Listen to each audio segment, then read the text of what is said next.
पवित्र महत् सत्य उच्च नाम को धन्यवाद दिए कारण परमेश्वर आम गौरव प्रशंसा पाइबा योग्य अटंती हक रही धन्यवाद पाइबा आ से योग्यवंत अटंती समस्त गौरव प्रशंसा पाइबा कारण मनुष्य मान निमंते जगत निमंते जो महान कार्य परमेश्वर साधन कर तेणु से गौरव पाइबा योग्य आम मान निमंते जो दान दे अच्छा दान निमंते से गौरव पाइबा योग्य अटंती एवं जो गभीर प्रेम को आम मान निमंते प्रकाश कर निमंते से गौरव प्रशंसा पाइबा योग्यवंत परमेश्वर अटंती और ताहा ही नुह आम मान समस्त विषय देवा साथे साथे आम को ये पर्यंत पढ़ाई आनी आम समस्त विषय समस्त बोझ से नहीं आम को ये पर्यंत आम साथे साथे रही पढ़ाई आनी परमेश्वर से पवित्र महत् नाम को धन्यवाद दिए तेरे आसु परमेश्वर यही महानता आम गौरव प्रशंसा करवा आ प्रभु आम जीवन रखिंट सुंदर दिन देखा समय प्रदान कर महान परमेश्वर तेणु जिते ये समय पाइचु आ जीवन प्रभु आम जीवन द्वारा ये समय को आम केवल प्रभुंकर गौरव करवा प्रशंसा करवा एवं आराधना करवा वर्तमान प्रारंभ रे आम गीत संहिता 136 आज 11 ठारू 26 पर्यंत आम मिलित भाव अध्ययन करवा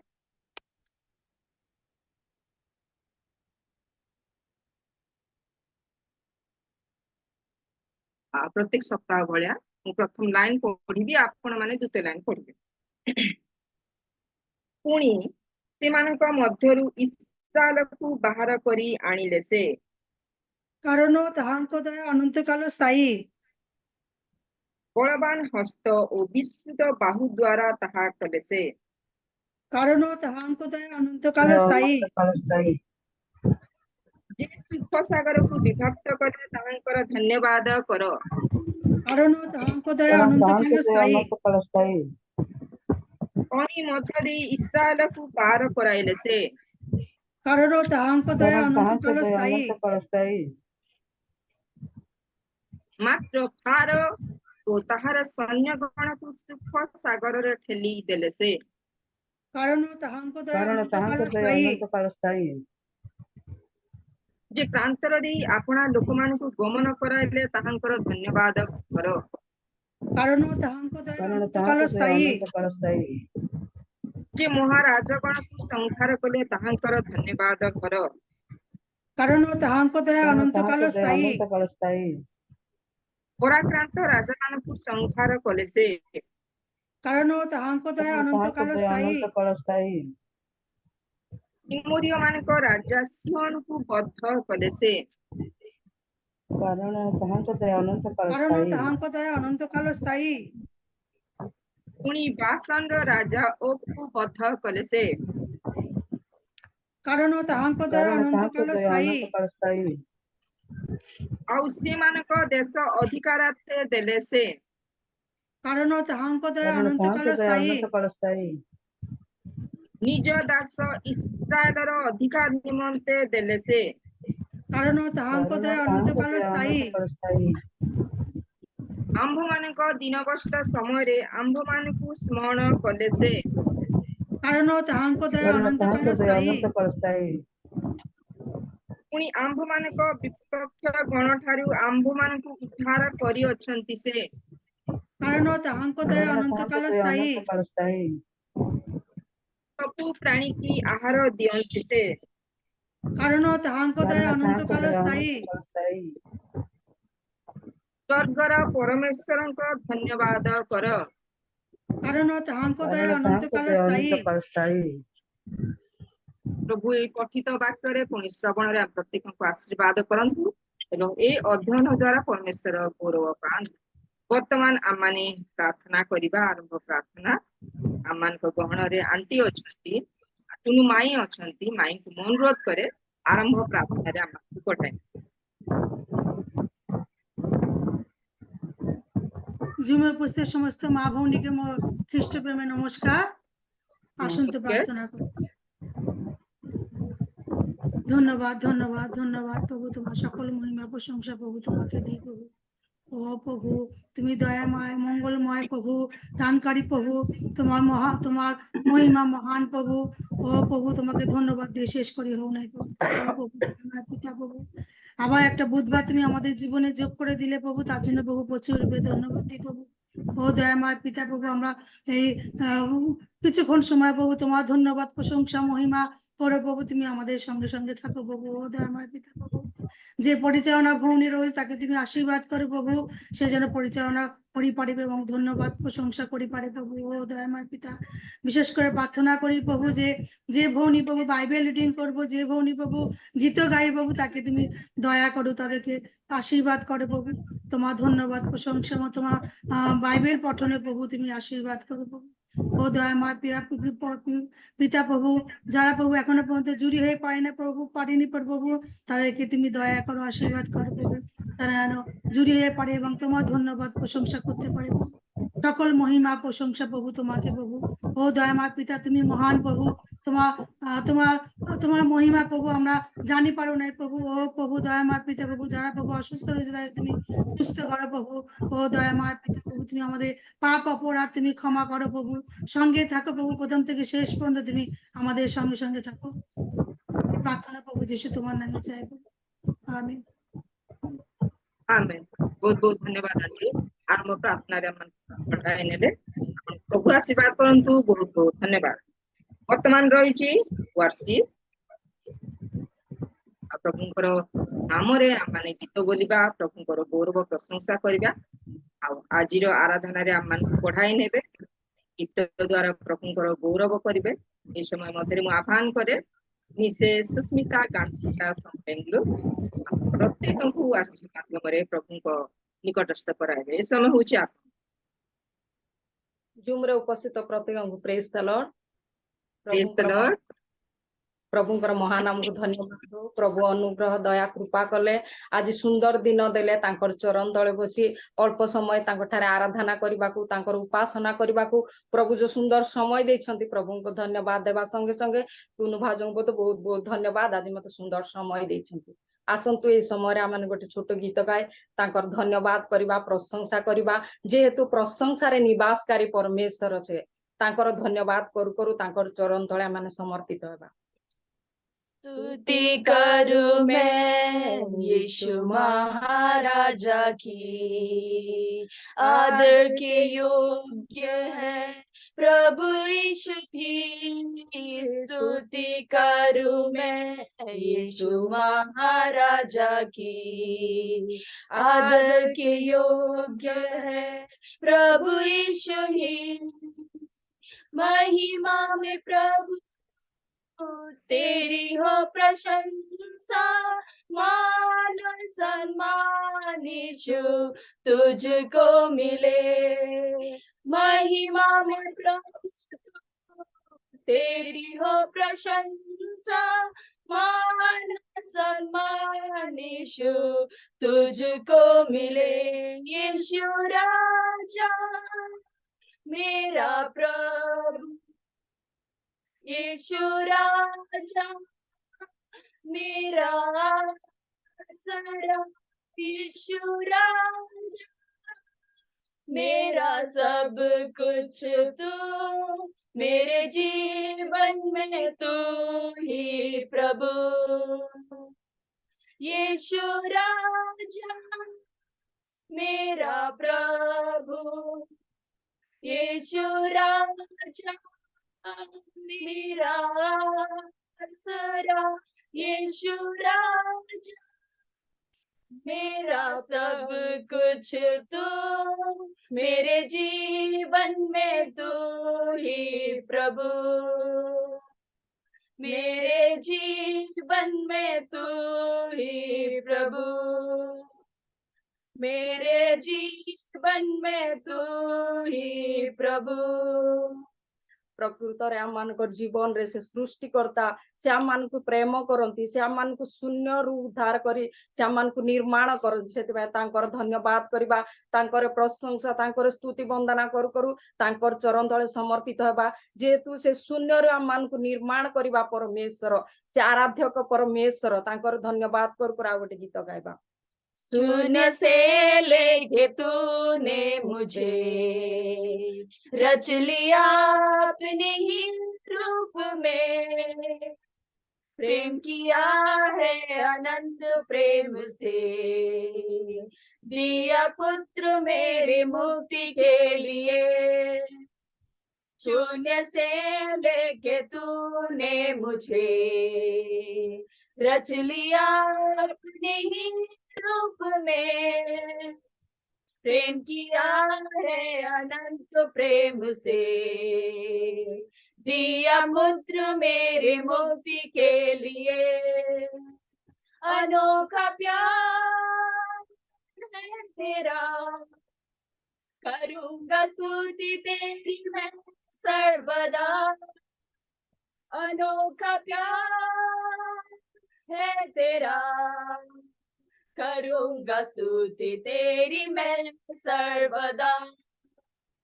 अनोखा प्यार है तेरा, करूंगा स्तुति तेरी मैं सर्वदा।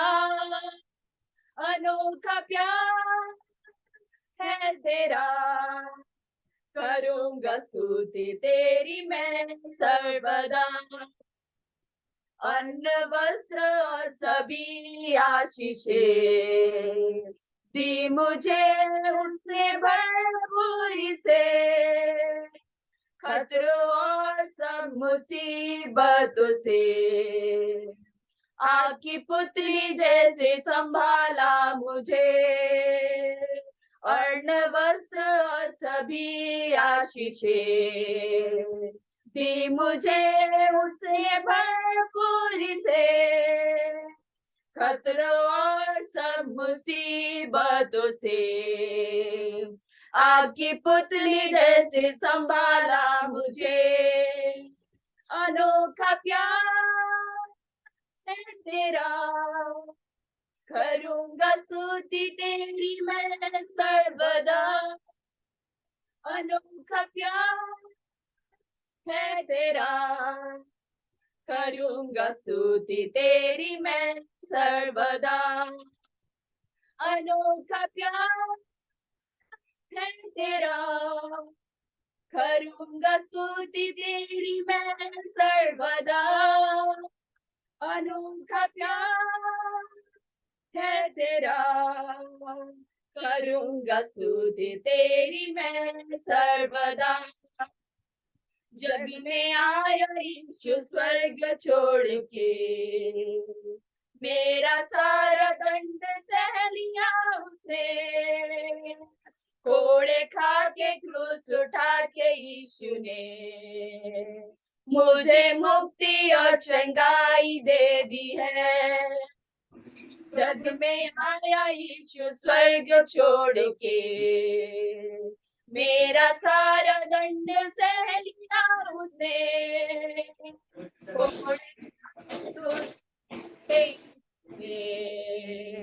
मुझे मुक्ति और चंगाई दे दी है। अनोखा प्यार है तेरा, करूंगा स्तुति तेरी मैं सर्वदा। अनोखा प्यार है तेरा, करूंगा स्तुति तेरी मैं सर्वदा। अनोखा प्यार है तेरा, करूंगा स्तुति तेरी मैं सर्वदा। अनोखा प्यार है तेरा, करूंगा स्तुति तेरी मैं सर्वदा। अनोखा प्यार है तेरा, करूंगा स्तुति तेरी मैं सर्वदा। अनोखा प्यार है तेरा, करूंगा स्तुति तेरी मैं सर्वदा, करूंगा स्तुति तेरी मैं सर्वदा, करूंगा स्तुति तेरी मैं सर्वदा। प्रकृतरे परमेश्वर एते अनुग्रह करती दया करती से प्रकार प्रेम करती प्रेममय परमेश्वर से अनुग्रहकारी परमेश्वर से आम मानकर सहायक बा परमेश्वर अद्भुत प्रेम करती से अपार प्रेम करवा परमेश्वर से आम मानकर प्रत्येक कार्य आम मान अनुग्रह करती दया करती आम मानकर सहायक हे आम मान प्रेम करी से कढ़ाई नियंती से निमंते तांकर धन्यवाद करू करू तांकर प्रशंसा करू करू तांकर आराधना करवा जेतु से आराध्य पाइबा परमेश्वर से स्तुति के योग्य परमेश्वर धन्यवाद करू करू तांकर सन्निधि रे अल्प समय बसी आ गोटे छोट गीत गाई तांकर धन्यवाद करबा।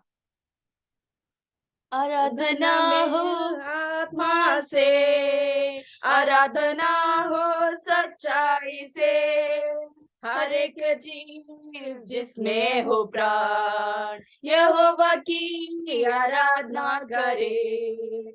आराधना हो आत्मा से, आराधना हो सच्चाई से, हर एक जीव जिसमें हो प्राण यहोवा की आराधना करे। यहोवा राफा ओ है तेरा चंगाई देने वाला, चंगा करता हाथों से छूकर आ तू उसके पास। यहोवा राफा ओ है तेरा चंगाई देने वाला, चंगा करता हाथों से छूकर आ तू उसके पास। बहता उसका लहू क्रूस के तले, बहता उसका लहू क्रूस के तले, आई जो उसके पास देता वो छुटकारा। आराधना हो आत्मा से, आराधना हो सच्चाई से, हर एक जीव जिसमें हो प्राण यहोवा की आराधना करे। आराधना हो आत्मा से, आराधना हो सच्चाई से, हर एक जीव जिसमें हो प्राण यहोवा की आराधना करे। यहोवा शालोम ओ है तेरा शांति देने वाला, अनादि आशीषों से वो भरेगा तेरे जीवन को। यहोवा शालोम ओ है तेरा शांति देने वाला, अनादि आशीषों से वो भरेगा तेरे जीवन को। महासागर जैसी बाधा में खोलेगा द्वार, महासागर जैसी बाधा में खोलेगा द्वार, पाप और शाप होंगे दूर यीशु के लहू से। आराधना हो आत्मा से, आराधना हो सच्चाई से, हर एक जीव जिसमें हो प्राण यहोवा की आराधना करे। आराधना हो आत्मा से, आराधना हो सच्चाई से, हर एक जीव जिसमें हो प्राण यहोवा की आराधना करे। यहोवा निसी ओ है तेरा विजय देने वाला, शत्रु तेरे घेरे तुझको तू न घबराना। यहोवा निसी ओ है तेरा विजय देने वाला, शत्रु तेरे तुझको, तू ना घबराना, देख तेरे सामने प्रभु ने दे दी विजय, देख तेरे सामने प्रभु ने दे दी विजय, छुटकारा केवल यीशु के लहू से, आराधना हो आत्मा से, आराधना हो सच्चाई से, हर एक जीव जिसमें हो प्राण यहोवा की आराधना करे, आराधना हो आत्मा से, आराधना हो सच्चाई से, हर एक जीव जिसमें हो प्राण यहोवा की आराधना करे, आराधना हो आत्मा से, आराधना हो सच्चाई से, हर एक जीव जिसमें हो प्राण यहोवा की आराधना करे। धन्यवाद प्रभु, धन्यवाद प्रभु। आराधना पाइबा परमेश्वर आमानकर सहायक बा परमेश्वर, आमानकर प्रत्येक समय प्रभु आमानकर संगे साथी रही आमानकर प्रत्येक कार्य प्रभु तुम अनुग्रह करबा परमेश्वर पिता, तुमरी पवित्र महान हमको धन्यवाद दउछु आपा। आमाने बल समय बल देवा परमेश्वर, आमान को निराश समय प्रभु आमान को साहस देवा परमेश्वर, आमान को जिहोवा जिरी जिहोवा निसी जिहोवा राफाए आमान को कढ़ाई आनिबा परमेश्वर बापा, से निमंत तुमर धन्यवाद करूछु, तुमरी प्रशंसा करूछु, तुमर स्तुति वंदना करूछु आपा। तुमे स्तुति पाइबा को एकमात्र जीवित परमेश्वर सर्व विषय निरीक्षणकारी परमेश्वर बार धन्यवाद दउची। ए सुंदर समय देल तुमरे आराधना करबा को, तुमरी उपासना करबा को, तुमर चरण तले बसी प्रभु नम्र भावरे तुमो ठारे समर्पित हेबा निमंते आमान को जो सुंदर सुजोग देइछ सेति निमंते धन्यवाद दउची। आगर प्रत्येक कार्यक्रम को तुम हस्त तले दउची आपा। वाक्य द्वारा प्रार्थना द्वारा तुमरे महिमा करू करू तुमरे धन्यवाद करू करू तुमो ठारे समर्पित जीवन काटिबु, सेत पई सहाय्य कर। आरंभ करिछ शेष पर्यंत आमानकर सहायक प्रत्येक कार्य रे अनुग्रह कर बोली तुम हस्त तले दे केवल प्रेममय प्रभु जीशुଙ୍କ नामरे छोट भिक्षा मागुछ पिता, आमेन आमेन। धन्यवाद, थैंक यू दीदी। बहुत बहुत धन्यवाद। आउ अति आध्यात्मिक गीत बहुत सुंदर भाव रचित होइछि, पूरा अर्थपूर्ण जे परमेश्वर को प्रेम की अतुलनीय ता वर्णना करी हुए ना, तुलना भी करी हुए, अति सुंदर भाव वर्णित। आ प्रभु जी आम सब विषय से संभाल साहाय्य करती सुस्थ करती समस्त दियंती, सब विषय वर्णित होइतिबा गीत अति मन प्राण जीवन दे प्रभुंकर गौरव कहते गीत माध्यम आ प्रभु निमंते किसी समय प्रभु को तांकरी गौरव करने निमंते दे अछि। तेणु प्रभु आपन को बहुल भाव आशीर्वाद करंतु। बहुत बहुत धन्यवाद। वर्तमान रही बाइबल रीडिंग पवित्र धर्मशास्त्र अध्ययन कर शुणाइबे। ये समय मध्य मु आह्वान करे मिसेस अर्चना राउल पुरी बाइबल अध्ययन साहाय्य करे।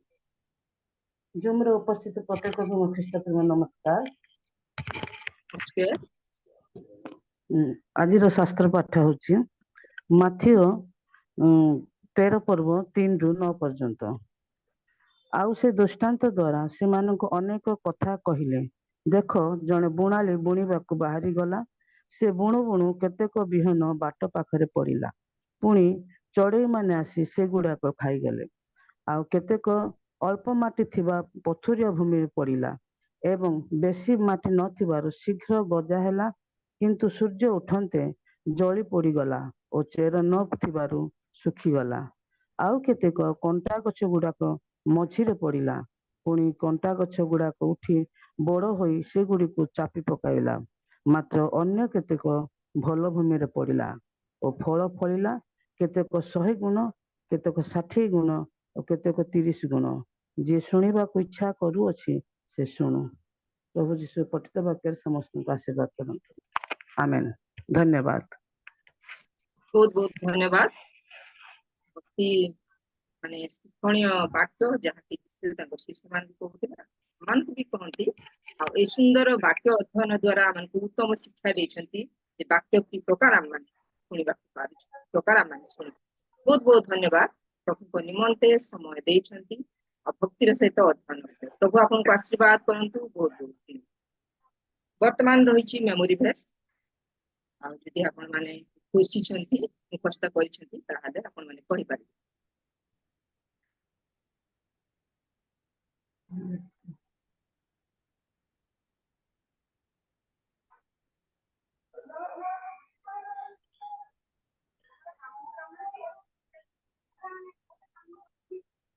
ମୁଁ କହିବି କୁହନ୍ତୁ। ନମସ୍କାର। ପ୍ରେଜ୍ ଦ ଲର୍ଡ, ପ୍ରେଜ୍ ଦ ଲର୍ଡ। ଯେଉଁ ଲୋକ ନମସ୍କାର। ধন্য তাহারা যাহারা ন্যায় রক্ষা করে, আর ধন্য যে সে সতত ধর্মাচরণ করে। গীত সঙ্গীতে 106-3 পদ। Thank you. ଧନ୍ୟବାଦ ଧନ୍ୟବାଦ। ସମସ୍ତ ପ୍ରେଜ୍ ଦ ଲର୍ଡ। ଯେଉଁ ଲୋକ ପ୍ରେଜ୍ ଦ ଲର୍ଡ। ନ ଫେରାଏ ତାହାର ପ୍ରାର୍ଥନା ହିଁ ଘୃଣାର ବିଷୟ ହୁଏ।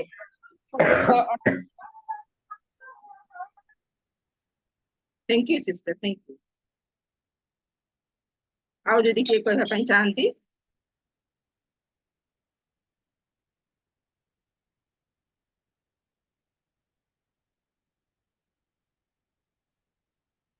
ଯଦି ଭଲ ପଦ ବାହାର କରିଛନ୍ତି ଅଧ୍ୟୟନ ବି କରିପାରିବେ, ପଢି ବି ପାରିବେ।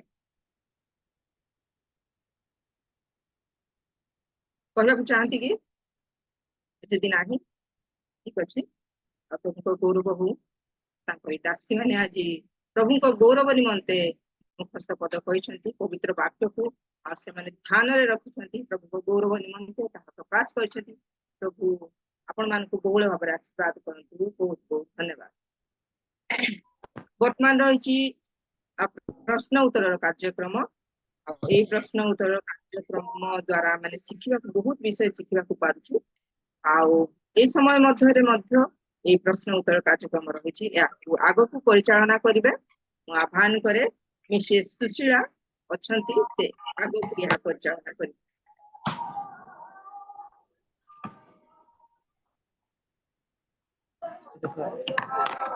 ସମସ୍ତଙ୍କୁ ପ୍ରେଜ୍ ଦ ଲର୍ଡ। ପ୍ରେଜ୍ ଦ ଲର୍ଡ। ମୋର ଆୱାଜ ଆସୁଛି? ହଁ ହଁ ଆସୁଛି। ଓକେ। ଆସନ୍ତୁ ଆମେ ଦେଖିବା ଆଜିର ପ୍ରଶ୍ନ ହେବ ଆଦି ପୁସ୍ତକ 25 ଅଧ୍ୟାୟ। ଯଦି ଆପଣ ମାନଙ୍କ ନିକଟରେ ବାଇବଲ ଅଛି ଦୟାକରି ଖୋଲି ଦେଖନ୍ତୁ। ଆଦି ପୁସ୍ତକ 25 ଅଧ୍ୟାୟ।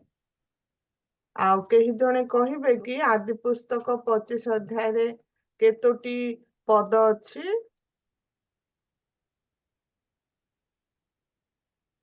35। 34। ଧନ୍ୟବାଦ। 34 ପଦ ଅଛି। ଧନ୍ୟବାଦ। 34। ଆଚ୍ଛା।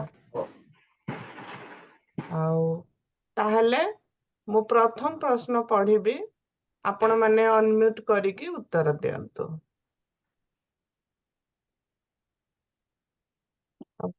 ପ୍ରଥମ ପ୍ରଶ୍ନ ହଉଛି, ଦେଖିପାରୁଛନ୍ତି ମୋର ସ୍କ୍ରିନ? ହଁ ଦେଖାଯାଉଛି ଦେଖାଯାଉଛି। ଆଚ୍ଛା। ଆଦି ପୁସ୍ତକ 25 ଅଧ୍ୟାୟ 1 ପଦ ଅନୁଯାୟୀ ଅବ୍ରାହମଙ୍କ ଆଉ ଜଣେ ପତ୍ନୀଙ୍କ ନାମ କଣ ଥିଲା? କଟୁରା ନାମ୍ନୀ। କୁଟିରା ନାମ୍ନୀ। ହଁ ଧନ୍ୟବାଦ। ଆଉ ଅବ୍ରାହମ କୁଟିରା ନାମ୍ନୀ ଆଉ ଗୋଟିଏ ସ୍ତ୍ରୀ ବିବାହ କରିଥିଲେ, ଯାହାକି ଆପଣ ମାନେ ଦେଖିବେ ଆଦି ପୁସ୍ତକ 25 ଅଧ୍ୟାୟର 1 ପଦରେ ଅଛି। ଦ୍ୱିତୀୟ ପ୍ରଶ୍ନ ହଉଛି, ଅବ୍ରାହମ ଇସହାକଙ୍କୁ କଣ ଦେଲେ? ସର୍ବେଶ୍ୱ ଦେଲେ। ଧନ୍ୟବାଦ ସିଷ୍ଟର। ତାହାକେ ଦେଖିବେ ଆଦି ପୁସ୍ତକ 25 ଅଧ୍ୟାୟର 5 ପଦରେ ଅଛି ଯେ ଅନନ୍ତର ଅବ୍ରାହମ ଇସହାକଙ୍କୁ ଆପଣାର ସର୍ବସ୍ୱ ଦେଲେ। ଅବ୍ରାହମ କେତେ ବର୍ଷ ପର୍ଯ୍ୟନ୍ତ ଜୀବିତ ଥିଲେ? 175 বছর। ଧନ୍ୟବାଦ। ଅବ୍ରାହମଙ୍କ ଆୟୁର ପରିମାଣ 175 ବର୍ଷ। ସେ ଏତେ ବର୍ଷ ପର୍ଯ୍ୟନ୍ତ ଜୀବିତ ଥିଲେ। ଆଦି ପୁସ୍ତକ 25 ଅଧ୍ୟାୟର 7 ପଦରେ ଦେଖିବେ। ଆଉ ଗୋଟେ ପ୍ରଶ୍ନ ହଉଛି, ଆପଣ ମାନେ ରେଡି ଅଛନ୍ତି ତ? ଅବ୍ରାହାମଙ୍କ ପୁତ୍ର ଇସାହାକ ଏବଂ ଇସ୍ମାଏଲ ତାଙ୍କୁ କେଉଁଠାରେ କବର ଦେଲେ? ଯଦି ଦେଖି ପାରୁନାହାନ୍ତି ଜଣେ ପଢିଦେବେ ଆଦି ପୁସ୍ତକ 25 ଅଧ୍ୟାୟ 9 ପଦ।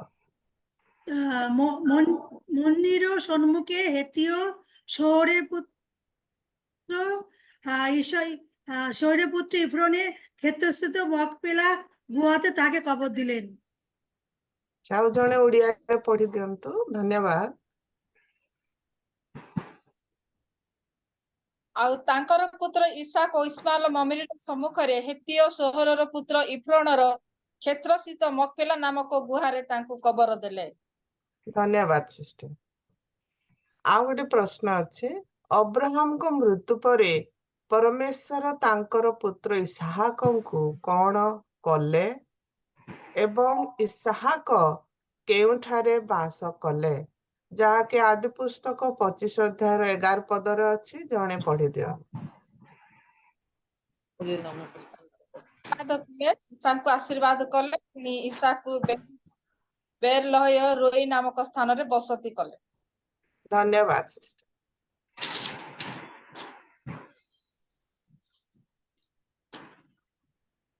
ଆଉ ଗୋଟେ ପ୍ରଶ୍ନ ଅଛି, ରିବିକାଙ୍କର ପ୍ରସବ କାଳ ସମ୍ପୂର୍ଣ୍ଣ ହୁଅନ୍ତେ ତାହାର ଗର୍ଭରୁ କେତୋଟି ପୁତ୍ର ଜନ୍ମିଲେ? 2ଟି ପୁତ୍ର ଜନ୍ମ। ଧନ୍ୟବାଦ।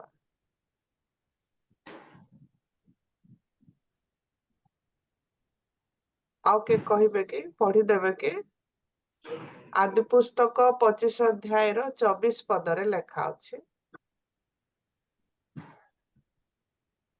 ଅନନ୍ତର ପ୍ରସବ ସମ୍ପୂର୍ଣ୍ଣ ହୁଅନ୍ତେ ତାହାର ଗର୍ଭରୁ ଯାଆଁଳା ପୁତ୍ର ଜନ୍ମିଲେ। ଧନ୍ୟବାଦ। ଆଉ ରିବିକାଙ୍କର ପ୍ରଥମ ଯାଆଁଳା ଶିଶୁଙ୍କ ନାମ କଣ ଦିଆଗଲା? ଏସୋ।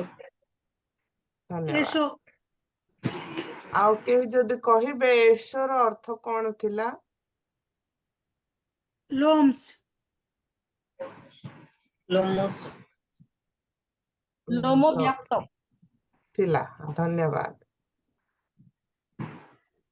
ଯେତେବେଳେ ରିବିକାଙ୍କର ଦ୍ୱିତୀୟ ଯାଆଁଳା ଶିଶୁ ତାଙ୍କ ଗର୍ଭରୁ ଜନ୍ମିଲେ, ସେତେବେଳେ ଶିଶୁଙ୍କ ନାମ କଣ ଦିଆଗଲା?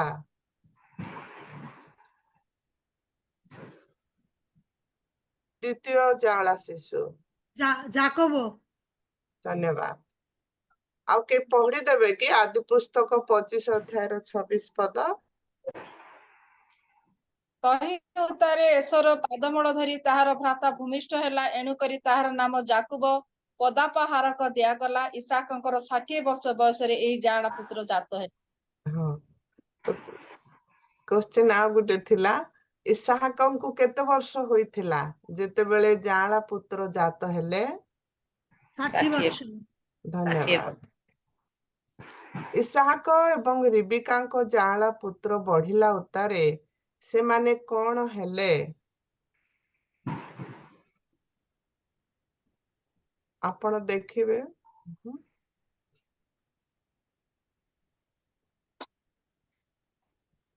ଏସ ହୃଦୟ ନିପୁଣ ଓ ବିହାରୀ ହେଲା, ପୁଣି ଜାକୁବ ମୃଦୁ ମନୁଷ୍ୟ ଓ ତମ୍ବୁବାସୀ ହେଲା। ଧନ୍ୟବାଦ ସିଷ୍ଟର। ତ ଏହା ଥିଲା ଆଜିର ପ୍ରଶ୍ନ। ଆଉ ଯେଉଁମାନେ ପାର୍ଟିସିପେଟ କରି ଉତ୍ତର ଦେଇଛନ୍ତି ସମସ୍ତଙ୍କୁ ଧନ୍ୟବାଦ। ଆଉ ଆପଣ ମାନେ ଆଉ ଥରେ ପଢନ୍ତୁ, ଆହୁରି ଅଛି ଅନେକ ବିଷୟ ଏହି ପର୍ବରେ। ଆଉ ଆପଣ ମାନେ ଆପଣଙ୍କ ସମୟ ହେଲେ ପଢିକି ଦେଖିବେ ଈଶ୍ୱରଙ୍କ ଏ ବାକ୍ୟ। ଆସନ୍ତୁ ବର୍ତ୍ତମାନ ଦେଖିବା, ଗୋଟେ ଭିଡିଓ ଅଛି, ଅଳ୍ପ ସମୟ ଆମେ ସମସ୍ତେ ଦେଖିବା। ମୁଁ ଆଉ ଥରେ ସ୍କ୍ରିନ୍ ସେୟାର କରୁଛି।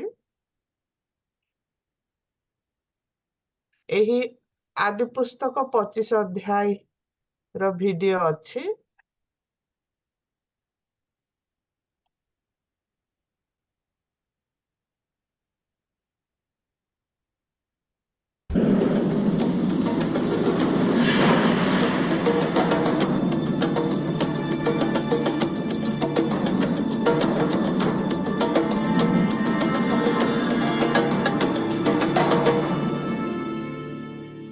Abraham took another wife, whose name was Keturah. She bore him Zimran, Jokshan, Medan, Midian, Ishbak, and Shua. Jokshan was the father of Sheba and Dedan. The descendants of Dedan were the Asherites, the Letushites, and the Laomites. The sons of Midian were Ephah, Hanok, Abida, and Eldaah. All these were descendants of Keturah. Abraham left everything he owned to Isaac. But while he was still living, he gave gifts to the sons of his concubines and sent them away from his son Isaac to the land of the east. Altogether, Abraham lived 175 years. Then Abraham breathed his last and died at a good old age, an old man and full of years. And he was gathered to his people.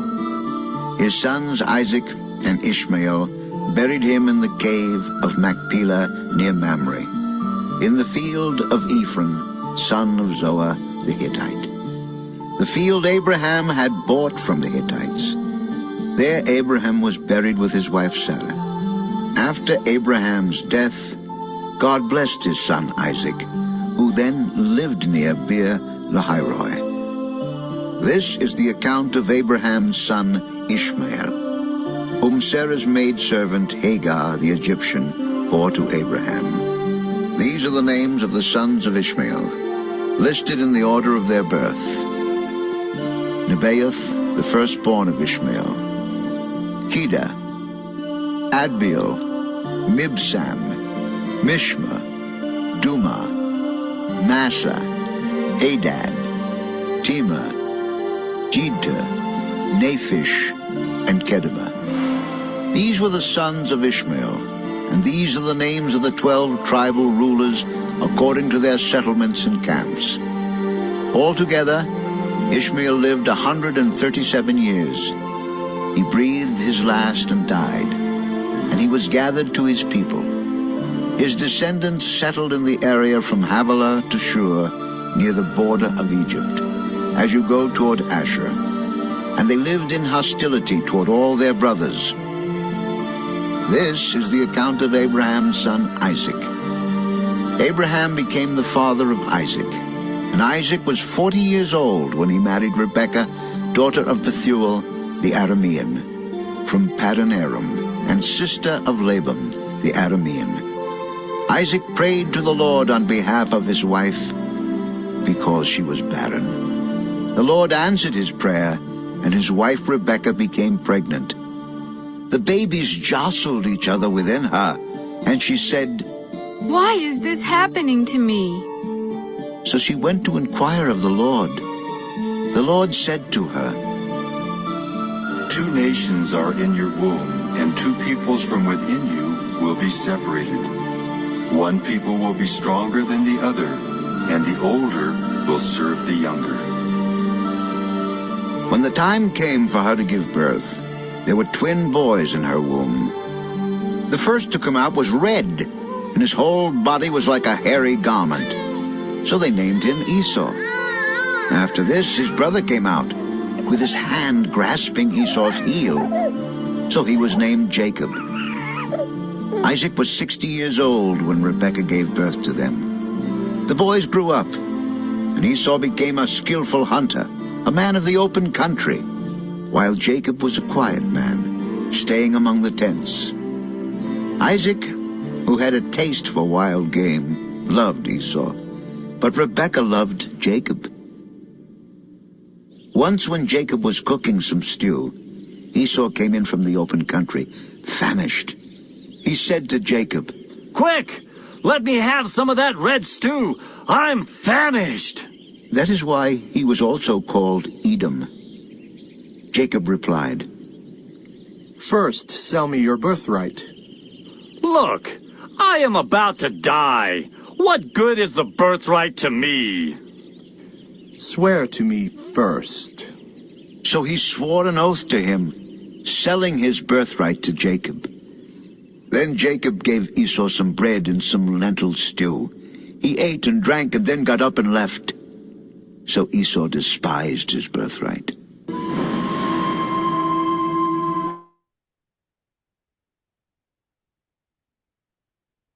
ତ ଏହା ଥିଲା ଆଜିର ପ୍ରଶ୍ନ ଯାହାକି ଆମେ ଦେଖିଲୁ ଆଦି ପୁସ୍ତକ ଆଉ 25 ଅଧ୍ୟାୟ ସରି 25 ଅଧ୍ୟାୟ। ତ ଧନ୍ୟବାଦ ପିନ୍ଦୁ ସିଷ୍ଟର ସମସ୍ତଙ୍କୁ thank you so much again bye. बहुत बहुत धन्यवाद।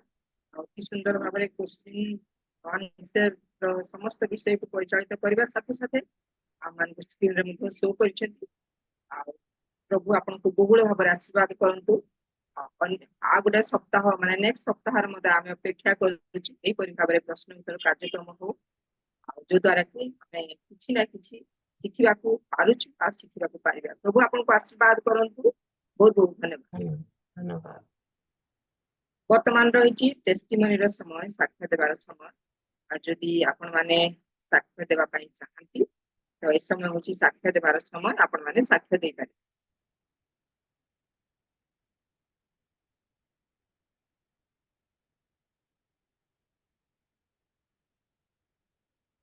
यदि कहारी साक्ष्य रही ताहले वर्तमान साक्ष्य दे पारिबे प्रभु को गौरव निमंते।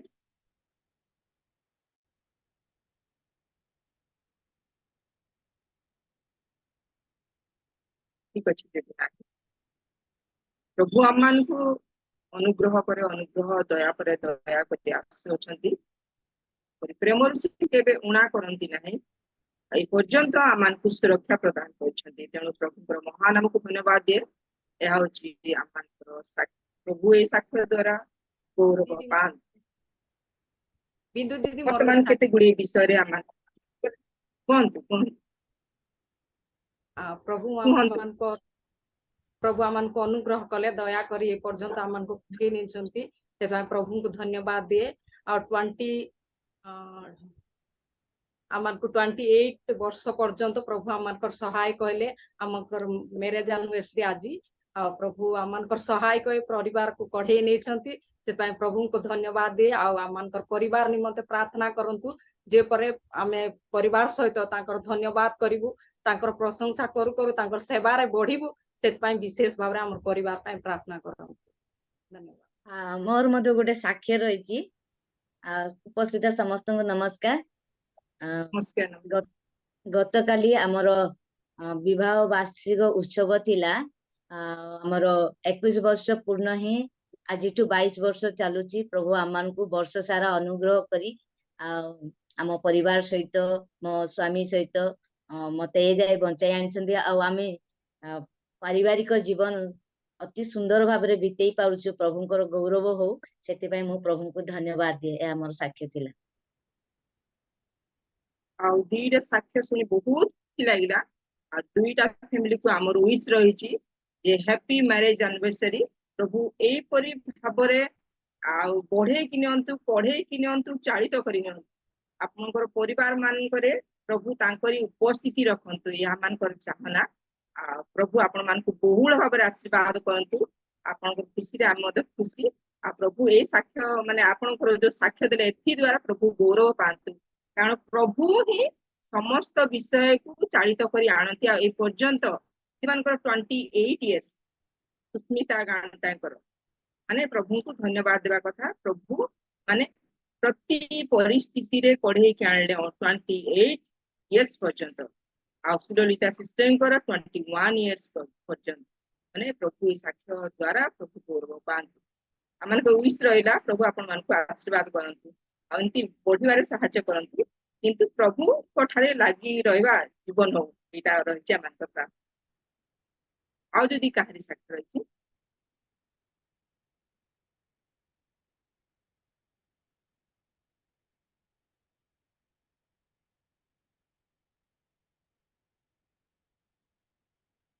ठीक अच्छे निमंते आम प्रार्थना करवा।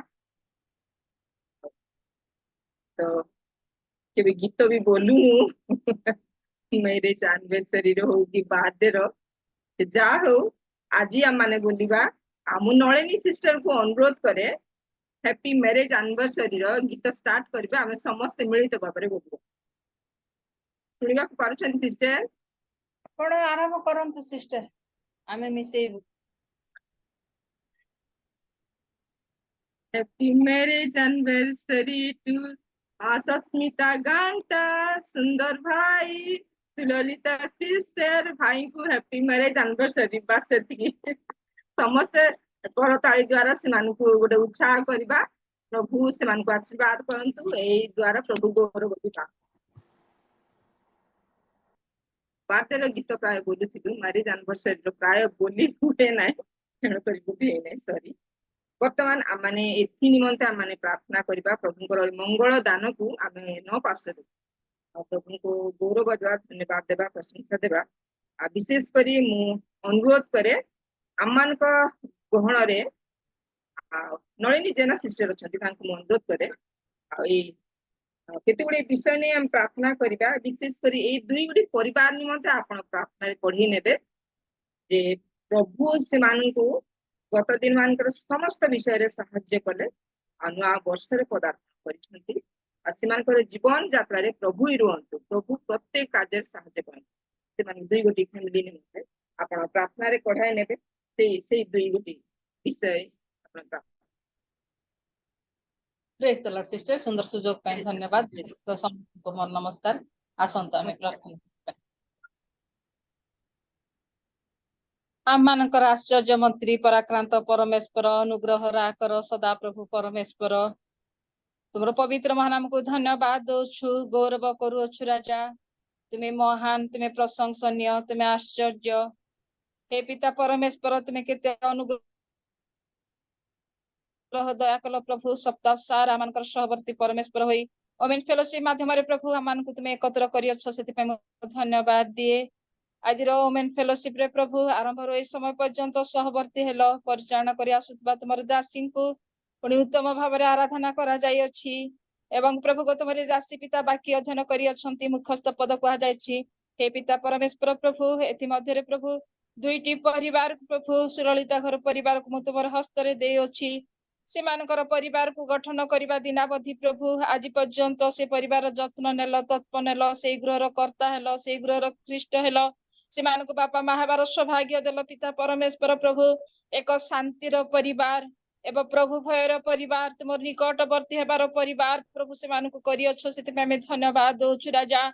उभय को उत्तम भाव में परस्पर जत्न नेबा परस्पर पिता परमेश्वर उत्तम बुझावना थिबा एही प्रकार ऊर्ध्वर तुम ज्ञान देइछ एवं प्रभु सुललिता को मध्य प्रभु स्वामीर बसीभूता होई पिता परमेश्वर जेतेक परिवार अछंती परिवार मानक निकट रे मध्य एक आदर्श स्वरूप होई प्रभु जीवन काटिबा निमंते पर्यंत गोटे आत्मीय स्त्री गोटे आत्मीय माँ गोटे आत्मीय महिला भाव में प्रभु ताकू तुम्हें अनुग्रह करी तुम गौरव निमंते मध्य व्यवहार करी आणु अच्छ से धन्यवाद दउछु राजा। गौरव महिमा प्रशंसा करूछु प्रभु एक नूतन वर्ष रे पुनर्बार से माने पदार्पण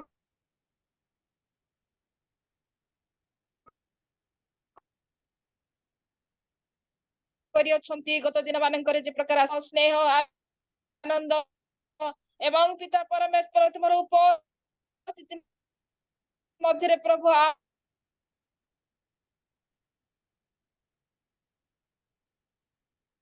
आउरी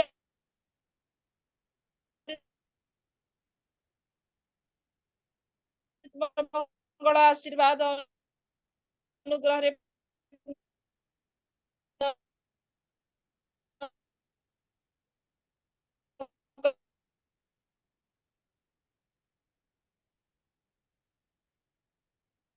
करी तुम्हें गौरवान्वित हो से परिवार द्वारा दे रखी अछ पिता तुम योजना परमेश्वर मते तुम्हें अनुग्रह प्रदान करी अछ सेति पे धन्यवाद दे गौरव करे को आशीर्वाद कर परिवार को आशीर्वाद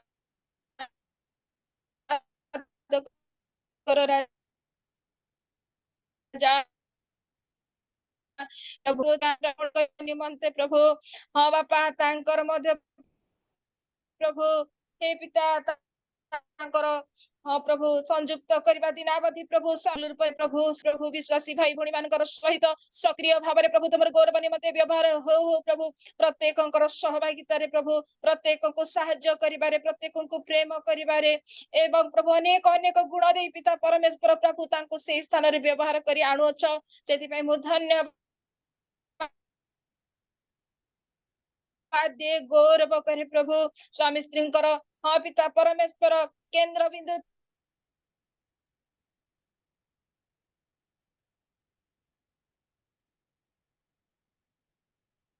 तुम्हें होई प्रभु से मान को संतान संतति जो करियो बापा धन्यवाद देछ तुम्हारी परिचय देइयो छ तुम्हारी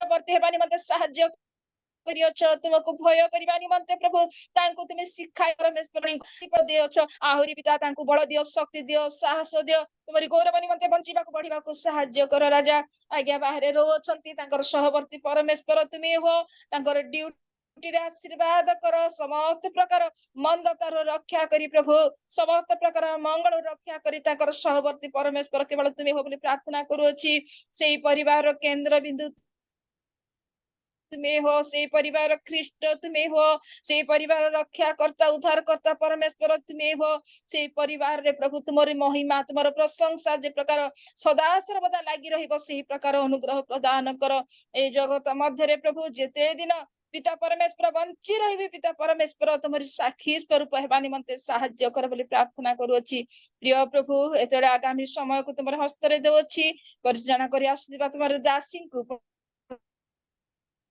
आमे प्रत्येक तुम क्रूस तले समर्पित होई जीशु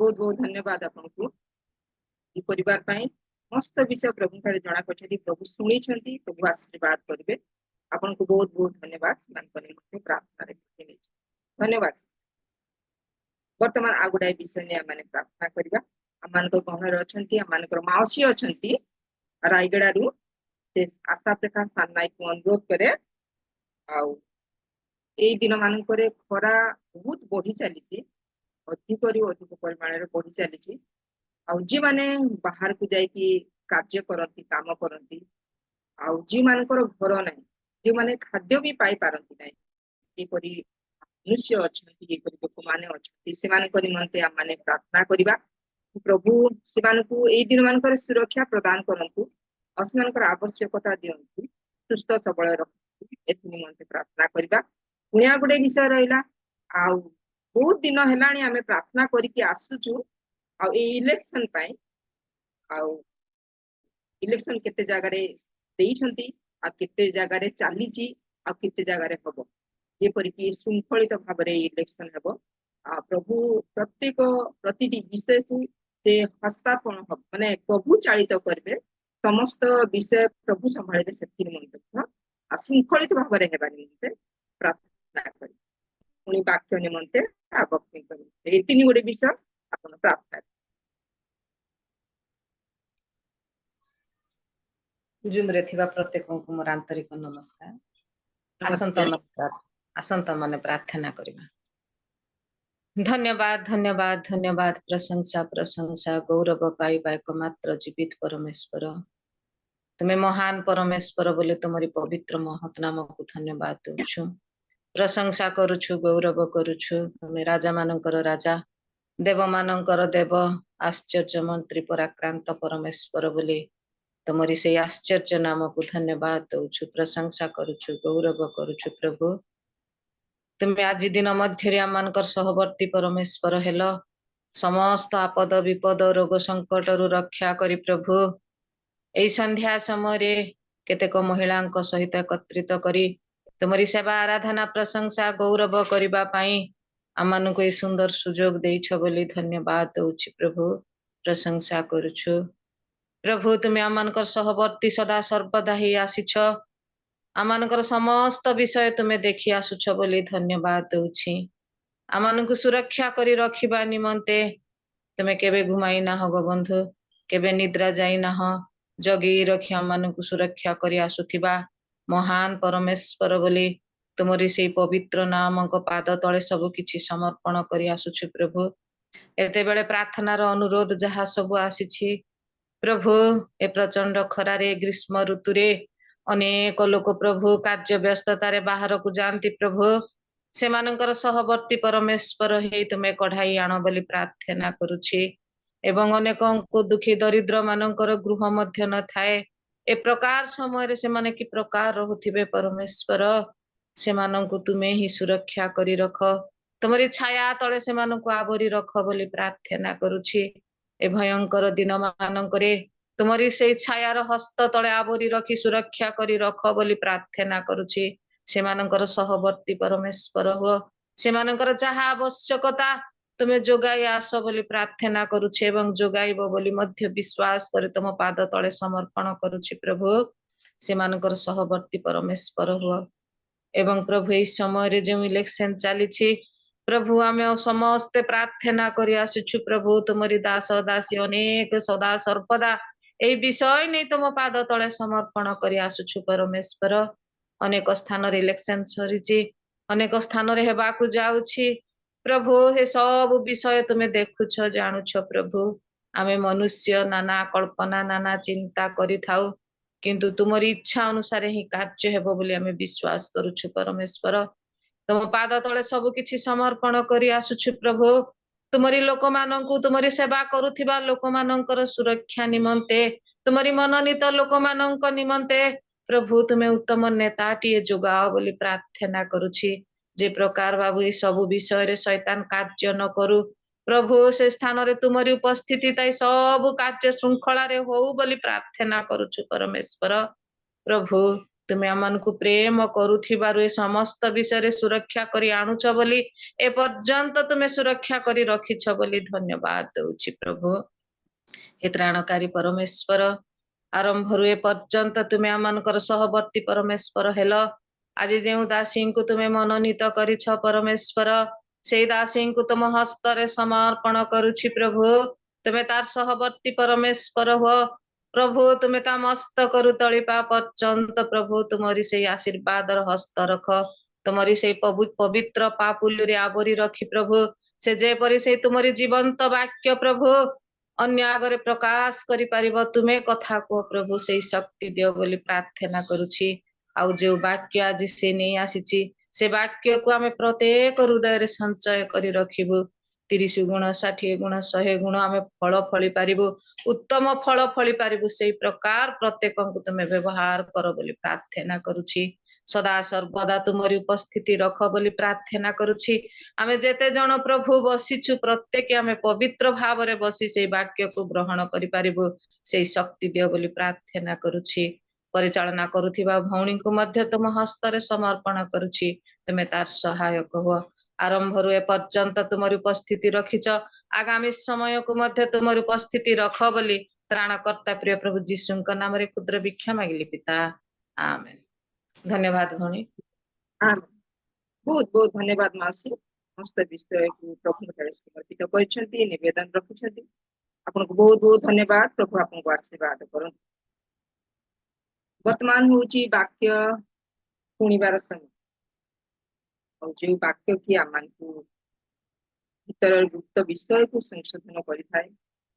उत्तम मार्ग को पढ़ाए निये और जो वाक्य की आमान को अनंत जीवन दे से वाक्य को वर्तमान आम शुणा जीवा तेना प्रत्येक मनोयोग हो ध्यान दे आज वाक्य परिचालना करेंगे परिवेषण करेंगे आम प्रिय भौणी जो भौणी की अति उदार सहित प्रभु कार्य करी आसुअछंती विभिन्न जुग मानकरे मध्य वाक्य द्वारा लीडिंग द्वारा गीत द्वारा प्रार्थना द्वारा प्रभुंकर गौरव करी आसुअछंती प्रभु मत तांकु सेही परि भाबरे व्यवहार करी आसुअछंती से भौणी वर्तमान आमान गहन रे अछंती आज से भौणी को प्रभु मनोनीत करिसेंती तांकरी से पवित्र वाक्य को आमान मध्य रखिबा निमंते कहबा निमंते तेबे ए समय मध्य आज वाक्य परिवेषण करबा निमंते मु आह्वान करे Mrs Sulalita Andhra sister from Koraput ଆମମାନଙ୍କୁ ବାକ୍ୟ ଦ୍ଵାରା ପଢାଇ ନେବେ। ଏ ସମୟ ହଉଛି ଆପଣଙ୍କ ବାକ୍ୟ ଦ୍ଵାରା ଆମମାନଙ୍କୁ ପଢାଇ କୋରାପୁଟ ନାଇଁ ରାୟଗଡା। ରାୟଗଡା ସରି ଧନ୍ୟବାଦ ପ୍ରଭୁଙ୍କର ଦାସୀ ମତେ ସୁନ୍ଦର ଭାବରେ ଆହ୍ୱାନ କରିଛନ୍ତି। ଆପଣ ମତେ ଆହ୍ୱାନ କରିବା ସମୟରେ ମୋର କଣ୍ଠ ଭରିଯାଏ, କାରଣ ମୁଁ ସେପରି ଯୋଗ୍ୟ ନୁହେଁ କି ପ୍ରଭୁଙ୍କର ଏତେ ମାନେ ପ୍ରଭୁଙ୍କ ଦ୍ଵାରା ମୁଁ ଏତେ ଗୌରବ ପାଇବି। ସେ ଯାହା ବି ହଉ ମୁଁ ଟିକେ ଇମୋସନ ଲୋକ। ମୁଁ ସର୍ବପ୍ରଥମେ ମୁଁ ପ୍ରଭୁଙ୍କୁ ଧନ୍ୟବାଦ ଦିଏ, କାରଣ ପ୍ରଭୁ ମତେ ସୁନ୍ଦର ସୁଯୋଗ ଦେଇଛନ୍ତି। ପୁଣି ଜୁମ୍ ର ଫେଲୋସିପ ଜୁମ୍ କୁ ଯେ ଆଜି ଓମେନ୍ ଫେଲୋସିପ ଜୁମ୍ କୁ ତିଆରି କରିଛନ୍ତି ଆମମାନଙ୍କ ପାଇଁ, ଆଉ ମୋ ପରି ଅଯୋଗ୍ୟ ମହିଳା ପାଇଁ ଆପଣ ମାନେ ସବୁ ଯୋଗ୍ୟ। ଆଉ ସେହି ଆୟୋଜକଙ୍କୁ ମୋର ଭକ୍ତିପୂର୍ଣ୍ଣ ନମସ୍କାର, ଟୁନୁ ଭାଉଜଙ୍କୁ ମଧ୍ୟ ମୋର ନମସ୍କାର, ପୁଣି ଏଠାରେ ଉପସ୍ଥିତ ମୋର ବଡ ମାନଙ୍କୁ ଏବଂ ପ୍ରିୟଜନ ମାନଙ୍କୁ ସାଙ୍ଗସାଥି ମାନଙ୍କୁ ମଧ୍ୟ ମୋ ଖ୍ରୀଷ୍ଟ ପ୍ରେମ ନମସ୍କାର। ମୁଁ ଯେ ଏପରି ବାକ୍ୟ କହିବି ଆପଣ ମାନେ ଶୁଣିବେ, ଆତ୍ମିକ ଦିଗରେ ଆଗକୁ ବଢିବେ ତାହା ନୁହଁ। ମୁଁ ଗୋଟେ ଅଯୋଗ୍ୟ ଲୋକ, ମୁଁ ପ୍ରଭୁଙ୍କର ବାକ୍ୟ କହିବାର ଯୋଗ୍ୟ ନୁହେଁ, କିନ୍ତୁ ପ୍ରଭୁଙ୍କର ଗୌରବ ନିମନ୍ତେ ମୁଁ ହାଁ କରିଦେଲି। ସବୁବେଳେ ମୁଁ ବାକ୍ୟ କହିବା ସମୟରେ କି ସପ୍ତାହରେ ମୋ ପାଇଁ ଗୋଟେ ଚ୍ୟାଲେଞ୍ଜିଂ ଆସେ ମୋ ଜୀବନରେ। ମତେ ଯେ ବାକ୍ୟ କହିବା ପାଇଁ ଦେଇଥିବେ ତାର ନେକ୍ସଟ ଡେ ରୁ ହିଁ ଆରମ୍ଭ ଆସିଯାଇଥିବ ପ୍ରୋବ୍ଲେମ ସବୁ। ଟୁନୁ ଭାଉଜ ଯେବେ ମତେ କହିଲେ, ମୁଁ ଆଗରୁ ମନା କରିଥିଲି କି ମୋ ପିଲାମାନେ ଆସିଛନ୍ତି ମୁଁ ବ୍ୟସ୍ତରେ ରହେ, ମତେ ଦିଅନ୍ତୁ ନାହିଁ, କିନ୍ତୁ ପାଟି କଲେ କହିବ ବୋଲିକିନା, ତ ହଉ ବୋଲି ଆଉ ପ୍ରଭୁଙ୍କର ଗୌରବ ନିମନ୍ତେ କରିବା ବୋଲି ହଁ ମାରିଦେଲି। ତାପରେ ଆମେ ପରିବାରରେ ଗୋଟେ ଡିସ୍କସନ କଲୁ କି ଆମର ତ ବର୍ଥଡେ କାହାର ଜନ୍ମ ମାନେ ପିଲାମାନଙ୍କର ବର୍ଥଡେ ପାଳନ କରାଯାଉ ନାହିଁ, ସେମାନେ ହଷ୍ଟେଲରେ ରହନ୍ତି କି ଆମେ କାହାର ବି ଆମେ କରୁନୁ। ତ ଆମର ମ୍ୟାରେଜ ଆନିଭର୍ସରୀ ଆସୁଛି, ସେଥିରେ ଆମେ ମଣ୍ଡଳୀକୁ ଡାକି ଆମେ ପ୍ରାର୍ଥନା କରିବା, ଏହା ଗୋଟେ ଯୋଜନା କଲୁ। ବା ସେଇ ଭିତରେ ହିଁ ମୋର ମାନେ ସମୟ ବିତି ଯାଇଛି। ମୁଁ ଭଲରେ ପ୍ରସ୍ତୁତ ମଧ୍ୟ ହେଇପାରି ନାହିଁ, ମତେ କ୍ଷମା କରିବେ, ଯାହା କିଛି ମୋର ଭୁଲ ତ୍ରୁଟି ଥିବ ମତେ କ୍ଷମା କରିବେ। ପୁଣି ଆଉ ଥରେ ମତେ ଭେଟଘାଟରେ ସମୟ ଦେଇଥିଲେ, ସେତେବେଳେ ମଧ୍ୟ ବିଧିକା ଦିଦି ମତେ ଯେତେବେଳେ କହିଲେ, ତାର କହି ଆସି ଘରକୁ ମୁଁ ଆସିଛି, ଗୋଟେ ଖବର ଆସିଲା ଯୋଉଟା କି ମୁଁ ସେ ଭିତରେ ପୁରା ମାତି ଗଲି, ସେ ସମସ୍ୟାରେ କି ନହେଲେ ଯାହା କିଛି ଖୁସିର ବିଷୟ ଯାହା ବି ହଉ ପୁରା ମାତି ଗଲି। ମୋର ରୋଲ ହିଁ ସେଇଠି ମେନ୍ ଥିଲା କହିବାକୁ ଗଲେ। ସେଥିରେ ମୁଁ ସେ ସମୟରେ ମଧ୍ୟ ସେଇ ପ୍ରୋବ୍ଲେମ ହିଁ, ଏଇପରି ଅନେକ ପ୍ରୋବ୍ଲେମ ଆସେ, ତଥାପି ପ୍ରଭୁ ସବୁ ପ୍ରୋବ୍ଲେମରେ ପ୍ରଭୁ ଆମର ସହବର୍ତ୍ତୀ ହୁଅନ୍ତି। ପ୍ରଭୁକୁ ଆମେ ସବୁ ସମସ୍ୟାରେ ସବୁ ଅସୁବିଧାରେ ଯଦି ଆମେ ବଡ କରିବା, ନିଶ୍ଚୟ ଆମମାନଙ୍କର ପ୍ରଭୁ ଆମକୁ ସାହାଯ୍ୟ କରିବେ। ଆସନ୍ତୁ ମୁଁ ଯେ ଆପଣ ମାନଙ୍କୁ ଗୋଟେ ଆପଣଙ୍କ ପରିଚୟ ଦିଅନ୍ତୁ, ତାପରେ ବାକ୍ୟ ସରି। ଆଚ୍ଛା, ମୋର କିଛି ହିଁ ପରିଚୟ ନାହିଁ, ମୁଁ ଗୋଟେ ସାଧାରଣ ଲୋକ, ସାଧାରଣ ମହିଳା। ଆଉ ଏଇ ଜୁମ ରେ ଯେତେ ପ୍ରାୟ ଅଛନ୍ତି ମୋର ବଡ ମାନେ, ମୁଁ ସେମାନଙ୍କୁ ସମ୍ମାନ ଦିଏ, ଆଉ ସେମାନେ ମତେ ବହୁତ ପ୍ରେମ କରନ୍ତି। ଆଉ ମୋ ଯା ଅଛନ୍ତି, ଯା ମାନେ ଅଛନ୍ତି, ଦିଦି ମାନେ ଅଛନ୍ତି, ଦେଢ ଶାଶୁ ମାନେ ଅଛନ୍ତି ସବୁ। ଆଉ ଠିକ ଅଛି, ମୋର ପରିଚୟ ହଉଛି କିଛି ନୁହଁ, ମୁଁ ରାୟଗଡ ଜିଲ୍ଲାର ରାୟଗଡର ବୋହୂ, ପୁଣି ସୁପବିତ୍ର ଶୈଳ ଆନ୍ଦ୍ରା ମୋର ସ୍ଵାମୀ, ଆଉ ଯିଏକି ୱାର୍ଲଡ ଭିଜନରେ ଆମେ କାମ କରୁଥିଲୁ ସିଡିସି ଭାବରେ ଦୀର୍ଘ 13-14 ବର୍ଷ। ପୁଣି ଏବେ ଆମେ ସିନିରେ କାମ କରୁଛୁ ରାୟଗଡାରେ ରହି, ତାହା ହଉଛି ଟୋଟାଲି ସୋସିଆଲ ୱାର୍କ ସେକୁଲାର, ଯୋଉଟା କି ଆମେ ୱାର୍ଲଡ ଭିଜନରେ କାମ କରୁଥିଲୁ ଆଉ ଏବେ ଯୋଉ କାମ କରୁଛୁ ଡିଫରେନ୍ସ ଅଛି। କାହିଁକି ଆମେ ସେତେବେଳେ ପ୍ରଭୁଙ୍କର କାମ କରୁଛୁ ବୋଲି ଭାବୁ, କିନ୍ତୁ ଏବେ ଏଇଟା ସମ୍ପୂର୍ଣ୍ଣ ସୋସିଆଲ ସେକୁଲାର ଲୋକମାନଙ୍କ ସହିତ ମିଶି ଆମେ କାମ କରୁଛୁ। ତ ମୁଁ ନୁହଁ, ମୋ ସ୍ଵାମୀ କରୁଛନ୍ତି, ଆଉ ମୁଁ ଗୋଟେ ଗୃହିଣୀ। ଆଉ ମୋର ସେମିତି କିଛି କୌଣସି ଯୋଗ୍ୟତା ନୁହଁ। ମୋର 3ଟି ଝିଅ, ସେମାନେ 2ଟି ଝିଅ, ମଝି ଆଉ ସାନ ଝିଅ ଡୋନାମ୍ବରରେ ରହି ପାଠ ପଢୁଛନ୍ତି। ବଡ ଝିଅ ମୁମ୍ବାଇରେ ରହି ସିଏ ମଧ୍ୟ ପାଠ ପଢୁଛି। ଏପରି ମୋର ପରିଚୟ, ଆଉ ତାଠୁ ଅଧିକ ମୋର କିଛି ନାହିଁ। କିନ୍ତୁ प्रभुंकर गौरव निमंते जदि मते जूम फूम रे किछि सुजोग देले गीत किंबा वाक्य किंबा जहा किछि मु करि दिए बास सेति हो आसंतु माने वाक्य माध्यम को जीवा आमे वाक्य रे अनेक समय अनेक स्त्री मान को विषय रे माँ मान को विषय रे झियो मान को विषय रे बहुत विषय रे आमे सुनी आसीछु जेते बेले मते मेसेज दिया जाए आ सेटा होची ओमेन्स फेलोशिप भितरे ही मते दिया जाउची तो मु मुंडरे माइंड रे मु स्थिर करे कि मु को विषय दे कि प्रभुंकर वाक्य कहबी सबु वाक्य तो लोक माने कहि देइछंती मु आ कोन नुआटा कहिबी आ जो माने मते कहंती से मान को एई उत्तर ही मु दिए सब तो कहि देइछंती मु कोन कहबी कहले से माने मते बुझांती कि प्रभु का को द्वारा कथा कहबे आ कुह एमती कहंती तो से मान को कथा मु सुने आ हां हां सत्य कथा प्रभु आपण मानकु मो मुख देई को कथा कहबे मु जानु नहीं किंतु मु एतिकी मो पाई मु प्रार्थना करे आ दीदी मो पाई भले रे प्रार्थना करछंती कारण से मोर समस्या से जानि छंती काली मु पूरा बिजी थिली आ सप्ताह जाक भी बिजी थिली मु प्रिपेयर हेई नहीं किंतु आ दीदी प्रार्थना करछंती तथापि मु प्रभु को हृदय सहित मु जणाए आ नम्रतार सहित मु प्रभु को मोर अंतर रे मु प्रार्थना करी जणाए कि मोर मुख मोर शरीर को से सूचि पवित्र करंतु आ मो मुख दे तांकर वाक्य आपण मान को प्रकाश करंतु मु एवं आपण माने आमे शिखिबा तो एपरि आमे अनेक महिला मान को विषय रे आमे शिखि सुनी आसी अछु तोई मधुर गोटे महिला विषय रे मु बेले बेले गोटे क्वेश्चन मते पचारे गोटे महिला विषय रे आमे आज आलोचना करिबा से महिला के मते कहिबे एपरि एक स्त्री जहांकर गर्भरु किए उत्पन्न हेतिले राजगण उत्पन्न हेतिले से स्त्री किए अनेक स्त्री रो गर्भरु राजगण उत्पन्न हेसंती राजगण माने केते राजा तांकर औरसरु जात हेले से स्त्री किए अति जनाशुना वाक्य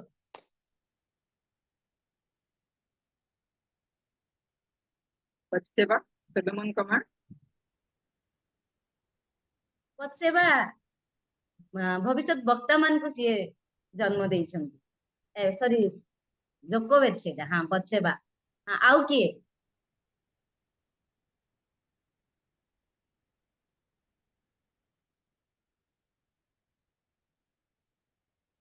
हागा आमे हाँ के कहले अप्पा ओके धन्यवाद आमे सेई आदि पुस्तक तार 17 पर्व 15 पद टिके पढ़िबा 15 रु 16 पद आमे पढ़िबा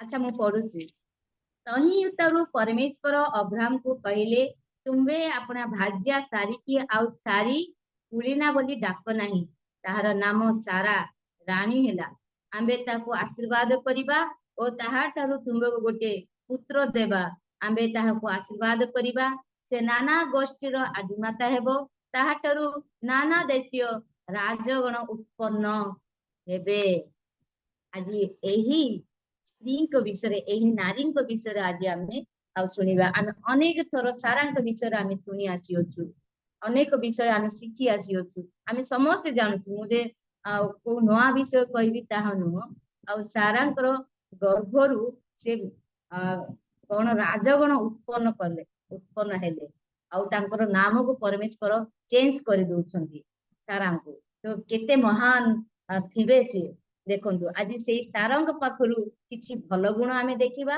आ किछि मंद गुण मध्य आमे देखि पारिबा कारण भल पाखरे मंद अछि मंद पाखरे मध्य भल अछि किंतु आमे सबु बेले आमे भल गुण को ही आमे शिक्षा लाभ करिबा आ प्रभु गौरव पांतु आज आमे एई सारांक विषय रे आज आमे किछि आमे अध्ययन करिबा सारांकर नाम परिवर्तन करा गला कौन थिला तांको नाम सारी थिला बा कुलीना किंतु तांको नाम परिवर्तन हे कौन हैला कि सारा हैला आ सारांकर नाम हैला रानी से गुटे रानी आ सारा किए से गुटे रानी आ से अब्राहमकर स्त्री एवं इसहाकंकर माता थिले सारा एपरी तांकर परिचय आमे पाइलु वर्तमान आमे वाक्य माध्यम को जीवा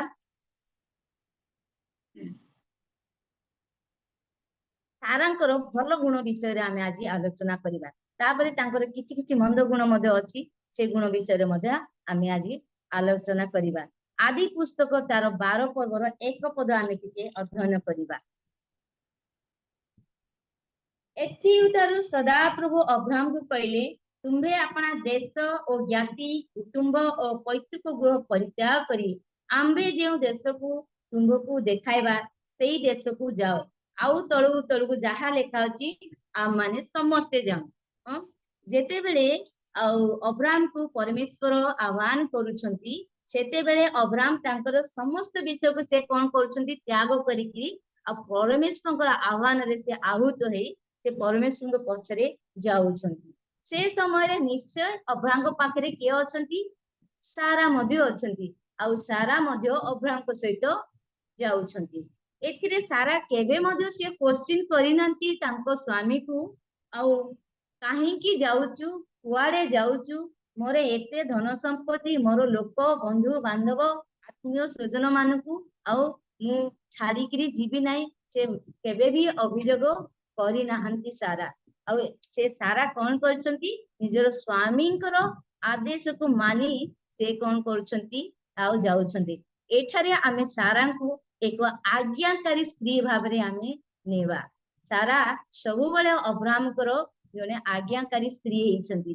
ସେ ମିଛ କହିବାରେ ମଧ୍ୟ ଆଜ୍ଞାକାରୀ ହେଇଛନ୍ତି, ଆଉ ଭଲରେ ମଧ୍ୟ ସେ ଆଜ୍ଞାକାରୀ ହେଇଛନ୍ତି। ତେଣୁ ସାରା ଗୋଟେ ଆଜ୍ଞାକାରୀ ସ୍ତ୍ରୀ। ପ୍ରିୟ ମୋର ଭଉଣୀ ମାନେ, ଆମେ ସବୁବେଳେ ଆମ ସ୍ୱାମୀଙ୍କର ଆଉ କଥାକୁ ଆମେ ଶୁଣିବା ଆବଶ୍ୟକ। ଏକ ଆଜ୍ଞାକାରୀ ସ୍ତ୍ରୀ ହେବା ଆବଶ୍ୟକ, କାରଣ ଏକ ଆଜ୍ଞାକାରୀ ସ୍ତ୍ରୀ ହେଲେ ହିଁ ଆମର ପରିବାର କଣ ହୁଏ, ସୁଖ ଶାନ୍ତି ଆନନ୍ଦମୟରେ ପରିପୂର୍ଣ୍ଣ ହେଇ ପ୍ରଭୁଙ୍କର ଆଶୀର୍ବାଦରେ କଣ ହୁଏ, ପରିପୂର୍ଣ୍ଣ ହୁଏ।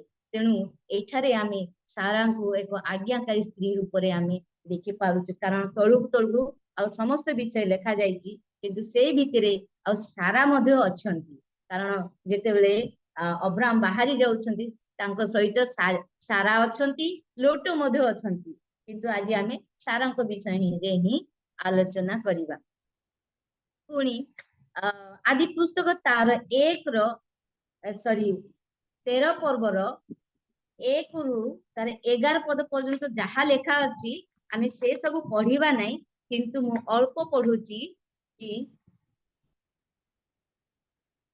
ଏଣୁ ଅବ୍ରାହ୍ମ ଲୋଟଙ୍କୁ କହିଲେ, ମୁଁ ବିନୟ କରୁଅଛି, ତୁମ୍ଭ ଆମ୍ଭ ମଧ୍ୟରେ ପୁଣି ତୁମ୍ଭର ପଶୁପାଳକ ଓ ମୋହର ପଶୁପାଳକ ମାନଙ୍କ ମଧ୍ୟରେ ବିବାଦ ନ ହଉ, କାରଣ ଆମ୍ଭେ ମାନେ ଭାଇ। ଆଉ 9ରେ କଣ ଅଛି, ତୁମ୍ଭ ସମ୍ମୁଖରେ କି ଏଇ ସମସ୍ତ ଦେଶ ନାହିଁ, ତୁମ୍ଭକୁ ବିନୟ କରୁଅଛି, ତୁମେ ମୋ ଠାରୁ ପୃଥକ ହୁଅ।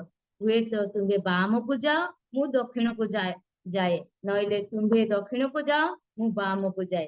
ସେତେବେଳେ ଲୋଟ ଅନାଇ ଦେଖିଲେ, ଏ ସମସ୍ତ ଯାହା ତଳେ ଅଛି, କାରଣ ଲେଟ୍ ହେଇଯିବ, ମୁଁ ବେଶୀ କିଛି ପଢୁନାହିଁ। ଏଇ ଅଧ୍ୟାୟରେ ଆମେ ସାରାଙ୍କୁ କଣ ବୋଲିକିରି ନେବା କି ସେ ଧନ ସମ୍ପତ୍ତି ବିଷୟରେ ସେ କେବେ ଆସକ୍ତ ହେଇନାହାନ୍ତି। ଯେତେବେଳେ ଅବ୍ରାହମ ଆଉ ଲୋଟଙ୍କ ମଧ୍ୟରେ ଯୋଉ ସମ୍ପତ୍ତିର ବଣ୍ଟନ ଚାଲୁଛି, ସମସ୍ତେ ପୁରା କ୍ଲିୟର ଲେଖା ଯାଇଛି, ବଣ୍ଟନ ଚାଲୁଛି, ସେତେବେଳେ ଅବ୍ରାହମ ସେ ଅଭିଯୋଗ କରିନାହାନ୍ତି କି ଆପଣ ଲୋଟଙ୍କୁ କାହିଁକି ଏସବୁ ଦେଇଦେଲେ, ଏତେ ଜିନିଷ ଦେଲେ, ଏତେ ସବୁ ନାଇଁ ତ ଅଭିଯୋଗ କରିଥାନ୍ତେ, କିନ୍ତୁ ଏ ଧନ ସମ୍ପତ୍ତି ଉପରେ ସାରା ବିଲକୁଲ ଅଭିଯୋଗ କରିନାହାନ୍ତି। ଏ ଶାସ୍ତ୍ରାଂଶରେ ଏ ଅଧ୍ୟାୟରେ ଆମେ ଯଦି ଭଲରେ ପଢିବା, କୌଣସି ପଦରେ ଲେଖା ଯାଇ ନାହିଁ କି ସାରା ଅଭିଯୋଗ କରିଛନ୍ତି ଅବ୍ରାହମକୁ କି ଧନ ସମ୍ପତ୍ତି ଦେଇଦେଲେ ବୋଲି, କିନ୍ତୁ ସେ ଅଭିଯୋଗ କରିନାହାନ୍ତି। ଅର୍ଥାତ ଏଠାରେ ସାରା ସାଂସାରିକ ବିଷୟରେ ସେ ଆସକ୍ତ ନଥିଲେ। ଏଠାରେ ସାରା ସାଂସାରିକ ବିଷୟରେ, ସଂସାରର ଧନ ସମ୍ପତ୍ତି ବିଷୟରେ ସେ ଆସକ୍ତ ନଥିଲେ। ଆଉ ସାରାଙ୍କ ଦ୍ଵାରା ଆମେ ଏହା ଶିଖିବା କି ମୋର ପ୍ରିୟ ପ୍ରଭୁଙ୍କର ଦାସୀ ମାନେ, ଆମେ ସାଂସାରିକ ବିଷୟରେ ଏତେ ଆସକ୍ତ ହେବା ଆବଶ୍ୟକ ନାହିଁ, କାରଣ ଆମର ଅକ୍ଷୟ ସମ୍ପତ୍ତି କୋଉଠି ଅଛି? ସ୍ୱର୍ଗରେ ଅଛି।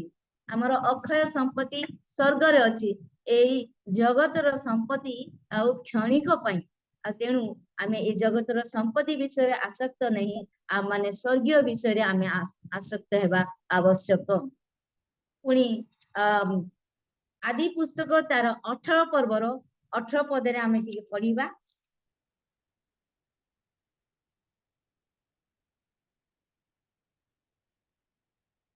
अब्राहम ठाରୁ ଏକ ମହତୀ ଓ ବଳବତୀ ଗୋଷ୍ଠୀ ଉତ୍ପନ୍ନ ହେବ ଓ ପୃଥିବୀର ଯାବତୀୟ ଗୋଷ୍ଠୀ ତା ଠାରୁ ଆଶୀର୍ବାଦ ପ୍ରାପ୍ତ ହେବେ।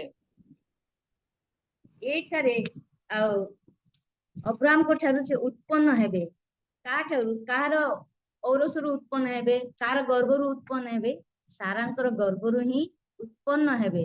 किंतु सारा से कौन करछंती केतेबेले तांको एई आशीर्वाद दिया जाउची ना जेतेबेले से दुईटी दूतों को से आतिथ्य सत्कार करूछंती। जेतेबेले दूत माने जाउछंती आ अब्राहम को पाखरे पहुंचुचंती अब्राहम जानी नांती कि एमाने प्रभुंकर लोक माने बोली से संगे संगे सेमान को डाकी सेमान को आतिथ्य सत्कार करी सेमान को खाଇବା पीबार व्यवस्था करूछंती। से समय रे सारा को ऑर्डर करूछंती सारा तमे जल्दी रोसई करो तमे एया करो सेया करो एया करो सबु आ सेते बेले सारे तांकर स्वामींकर कथा सुनी से समस्त आतिथ्य सत्कार करी करी जाउछंती। आ सेते बेले प्रभु परमेश्वर तांको सेही आशीर्वाद दउछंती कि तांकर ठालु गोटे महती गोष्ठी उत्पन्न हेबे बोली। आ एठारे सारा कोन गोटे आतिथ्य सत्कारिणी स्त्री अटंती। आमाने मध्य आमानक जीवन रे कोन हेबार आवश्यक गोटे आतिथ्य सत्कारिणी स्त्री। निश्चय आमाने एठी जेते आमे उपस्थित होछु आमे प्रत्येक गोटे आतिथ्य सत्कारिणी स्त्री माने ही अछंती। मु जाने समस्त पाखर मु से आतिथ्य सत्कार पाइची। एठी समस्त परिचिता भौणी माने मध्य अछंती समस्त आतिथ्य करंती। मु खास करी सेमान को पाखर मध्य पाइची। ता सहित प्रभु आमान को से आशीर्वाद मध्य देई आसु अछंती। तो मेन जिंस हैला आम जीवन रे मध्य आतिथ्य सत्कार रहिबा आवश्यक। ए नै जे 2 दिन 3 दिन आतिथ्य करिदेलु पुणी कुकुड़ा हेकिरी रहिबा माने हिंसावाद करिकिरी तांकु कुटो ए टाइप रो करबा ताहनु किंतु हमर आतिथ्य सत्कार हमर जीवन रे सब दिन पई रहिबा आवश्यक। जहा कि आमे सॉरी मने पडु नै शायद करंतिय रे ना कोन पाउल माने नूतन नियम रे अछंती से महिला प्रिस्किला हाँ से गोटे आतिथ्य सत्कारिणी स्त्री थिले जहा कि पाउलों को दीर्घ 1.5 वर्ष से घरे रखी थिले प्रिस्किला। जदि सेतिकी वर्ष जदि आमे गोटे जन को घरे रखिथिबा बाप रे आसमान तले पड़ी जीवो सेमती आमे हेई जीवा। गोटे 2 दिन काफी 1.5 वर्ष कहीं रखी पारिबे नै किंतु प्रिस्किला मानिबा को पड़िबो 1.5 वर्ष पर्यंत। बाइबल गोटे पद मते लेखा जाय नै प्रिस्किलांको विषय रे कि से पाउलों को कुट कले कि हिंसा कले कि आतिथ्य सत्कार रे से अपव्यवहार कले कौन सी परन पाउलों जेबे जेबे आकिला और प्रिस्किला को से मेसेज दियंती नले सम्मानित जनांती से 2 जन को नाम धरी ही जनांती शुभेच्छा जनांती। तेणु आज आमे सारांको जीवन रो आतिथ्य सत्कार शिखिबा एवं प्रिस्किला मध्य तांको जीवन रे से कार्य करिसंती आमे सेमानको जीवन रो रखिबा। आमे गोटे 2 दिन आतिथ्य सत्कार करि देई आमे यथेष्ट बोली माने करिबा नहीं। पुणी आ सारा से प्रभु को भय करुथिले। प्रथम पीतर तार 3:1-6 जाई टिके पाठ करिबा। सेही परे हे भाग्य माने तुम माने अपना अपना स्वामी कर बसीभूता हुआ जेपरि सेमानक मध्यरु केही केही वाक्यर अनाज्ञाव हेले सुधा तुम मानकर सभय सदाचरण देखी वाक्य बिनु अपना अपना भाज्यर आचरण द्वारा परिवर्तित हेबे। पुणी केश बेश सुवर्ण आभरण और सुंदर वस्त्र परिधान एपरि जो बाह्य भूषण ताहा तुम मानकर भूषण न होई हृदय जो कोमल और शांतियुक्त गुप्त स्वभाव ईश्वर दृष्टि बहुमूल्य ताही तुम मानकर अक्षय भूषण हेउ। कारण पूर्व काल साधु माने मध्य केते पर्यंत 6 कारण पूर्व काल रे ସ୍ତ୍ରୀ ମାନେ ମଧ୍ୟ ଈଶ୍ୱରଙ୍କ ଠାରେ ଭରସା ରଖି ଆପଣା ଆପଣା ସ୍ୱାମୀଙ୍କର ବଶୀଭୂତା ହୋଇ ଏହି ପ୍ରକାରେ ଆପଣା ଆପଣାକୁ ଭୂଷିତା କରୁଥିଲେ। ସେହିପରି ସାରା ଅବ୍ରାହ୍ମକୁ ପ୍ରଭୁ ବୋଲି କହି ତାଙ୍କର ଆଜ୍ଞାବହ ହେଲେ। ତୁମେମାନେ ଯଦି କୌଣସି ଭୟରେ ଭୀତ ନ ହୋଇ ସଦାଚରଣ କର ତେବେ ତୁମେମାନେ ହିଁ ତାହାଙ୍କର ସନ୍ତାନ। ହଁ, ଏଥିରେ ଆମେ ସ୍ପଷ୍ଟ ଭାବରେ ଆମେ ଜାଣିପାରୁଛୁ କି ସାରା ସେ ପ୍ରଭୁଙ୍କୁ ଭୟ କରୁଥିବା ହେତୁ ସେ କଣ କଲେ, ସାଂସାରିକ ବିଷୟରେ ସେ ଆସକ୍ତ ହେଲେ ନାହିଁ। ପ୍ରଥମେ ତ ସେ ଧନ ସମ୍ପତ୍ତି ବିଷୟରେ ଆସକ୍ତ ହେଇନାହାନ୍ତି, କିମ୍ବା ସେ ସଂସାରରେ ଥିବା ସାଜସଜା ବିଷୟରେ ମଧ୍ୟ ସେ ଆସକ୍ତ ହେଇନାହାନ୍ତି। ସେ କୋଉ ବିଷୟରେ ଆସକ୍ତ ହେଇଛନ୍ତି ଦେଖନ୍ତୁ 5ରେ ଆମେ ଦେଖିବା। କାରଣ ପୂର୍ବ କାଳରେ ସାଧ୍ୱୀ ସ୍ତ୍ରୀ ମାନେ ମଧ୍ୟ ଈଶ୍ୱରଙ୍କ ଠାରେ ଭରସା ରଖି ଆପଣା ଆପଣା ସ୍ୱାମୀଙ୍କର ବଶୀଭୂତା ହୋଇ ଏହି ପ୍ରକାରେ ଆପଣା ଆପଣା ସ୍ୱାମୀକୁ ଭୂଷିତ କରୁଥିଲେ। ଏହି ପ୍ରକାରେ ଆପଣା ଆପଣାକୁ ଭୂଷିତ କରୁଥିଲେ। ନିଜର ସ୍ୱାମୀ ମାନଙ୍କର ଆଜ୍ଞାଧୀନ ହଉଥିଲେ। ନିଜର ସ୍ୱାମୀ ମାନଙ୍କୁ ସେମାନେ ଆଉ କି ପ୍ରକାର ସମ୍ମାନ ଦଉଥିଲେ, ଆଉ ସେ ଅନୁସାରେ ସେମାନେ ନିଜକୁ କି ପ୍ରକାର ଭାବରେ ସେମାନେ ମାନେ ସଜଉଥିଲେ। ଏ ନେଇକି ଭେଷଭୂଷା କିମ୍ବା କୌଣସି ବିଷୟରେ, ଏ ବିଷୟରେ ନାହିଁ। ସେମାନଙ୍କ ପାଖରେ ଆତ୍ମିକତା, କାରଣ ଏଠି ଆତ୍ମିକତା କେମିତି ପରିଚୟ ପାଉଛି, ଯୋଉଟା କି ସାଧ୍ୱୀ ସ୍ତ୍ରୀ ମାନେ ଏଇଠୁ ଆମେ ଜାଣି ଯାଉ କି ସେମାନେ ସେଇ ସ୍ତ୍ରୀ ମାନେ ପ୍ରଭୁଙ୍କୁ କେତେ ଭୟ ନ କରୁଥିବା ହେତୁ ସେମାନଙ୍କୁ ସାଧ୍ୱୀ ସ୍ତ୍ରୀ ମାନେ ବୋଲି କୁହାଯାଉଛି। ସେମାନେ ପ୍ରଭୁଙ୍କ ପ୍ରତି କେତେ ଲାଳସା, ସେମାନଙ୍କର ଜୀବନ କେତେ ସୂଚି ଆଉ ପବିତ୍ର ସେମାନଙ୍କର ଜୀବନ, ଯୋଉଟା କି ସେମାନେ ସାଧ୍ୱୀ ବୋଲିକିରି ସେମାନେ ନାମ ପାଇଛନ୍ତି। ଆଉ ସେଥିରେ ସାରାଙ୍କୁ ମଧ୍ୟ ନାମ ଦିଆଯାଇଛି। କାହିଁକି ନାମ ଦିଆଯାଇଥିବା ହେତୁ ସାରା ଆଜି କଣ କରୁଛନ୍ତି, ତାଙ୍କର ସ୍ୱାମୀଙ୍କୁ ସେ କଣ କରୁଛନ୍ତି, ପ୍ରଭୁ ବୋଲି ସେ କଣ କରୁଛନ୍ତି, ସମ୍ବୋଧନ କରୁଛନ୍ତି, ଆଜ୍ଞାବହ ହଉଛନ୍ତି। ତାଙ୍କ ସ୍ୱାମୀଙ୍କୁ ସେ ପ୍ରଭୁ ବୋଲି କହି ତାଙ୍କର ଆଜ୍ଞାବହ ହଉଛନ୍ତି। କିନ୍ତୁ ଆଜିକାଲି ମୁଁ ଖାସ କରି ମୋ ସ୍ୱାମୀଙ୍କୁ ମୁଁ କିଛି ସମ୍ମାନ ଦେଇନାହିଁ। ମୁଁ ପ୍ରକାଶ କରେ ମୋ ସ୍ୱାମୀଙ୍କୁ, ପ୍ରଭୁ ମୋ ପାଖରୁ ଯାହା ଚାହାନ୍ତି ସ୍ୱାମୀଙ୍କୁ ସମ୍ମାନ ଦେବା କଥା ମୁଁ ତାହା ଦେଇପାରି ନାହିଁ। ଆଉ ଏହା ମଧ୍ୟ ଆଜି ମତେ ଶିଖିବାକୁ ପଡିବ କି ମୋର ସ୍ୱାମୀଙ୍କୁ ମୁଁ କି ପ୍ରକାର ସମ୍ମାନ ଦେବି, ଆଉ ଯୋଉ ସମ୍ମାନ କି ପ୍ରଭୁ ମତେ ସେ ସାଧ୍ୱୀ ମାନଙ୍କର, ସ୍ତ୍ରୀ ମାନଙ୍କ ଗହଣରେ ନେଇକି ମତେ ରଖିବେ। ଆଉ ତେଣୁ ଅର୍ଥାତ୍ ସାରା ଯୋଉ ପ୍ରଭୁଙ୍କର ଭୟ ତାଙ୍କ ଜୀବନରେ ଥିଲା, ଯୋଉ ପରିଷ୍କାର ଜୀବନ ଥିଲା, ଆଉ ସେଇ ଜୀବନ ଆମ ମାନଙ୍କ ଜୀବନରେ ମଧ୍ୟ ହେବା ଆବଶ୍ୟକ। ପ୍ରଭୁ କେଡେ ସୁନ୍ଦର ବାକ୍ୟ ସେ ଆମ ମାନଙ୍କୁ ସେ ଦେଇଛନ୍ତି ସାରାଙ୍କ ଜୀବନରେ। ଆଉ ଏବ୍ରି ତାର 11 ପର୍ବର 11 ପଦ ଆମେ ପଢିବା।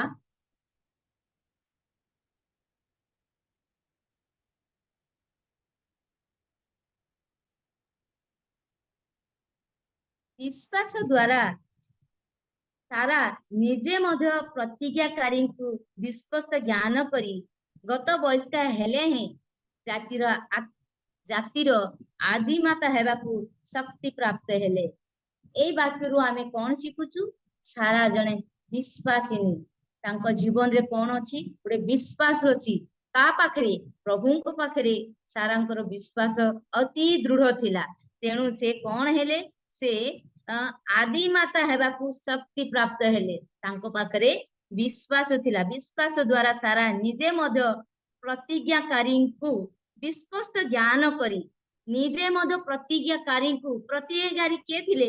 ପରମେଶ୍ୱର ଯୋଉ ପ୍ରତିଜ୍ଞା କରିଥିଲେ ସାରା ଓ ଅବ୍ରାହ୍ମଙ୍କ ପାଇଁ, ଆଉ ସେଇ ପ୍ରତିଜ୍ଞାରେ ସାରା ଦୃଢ ଭାବରେ ଥିଲେ, ବିଶ୍ୱାସର ସହିତ ଥିଲେ।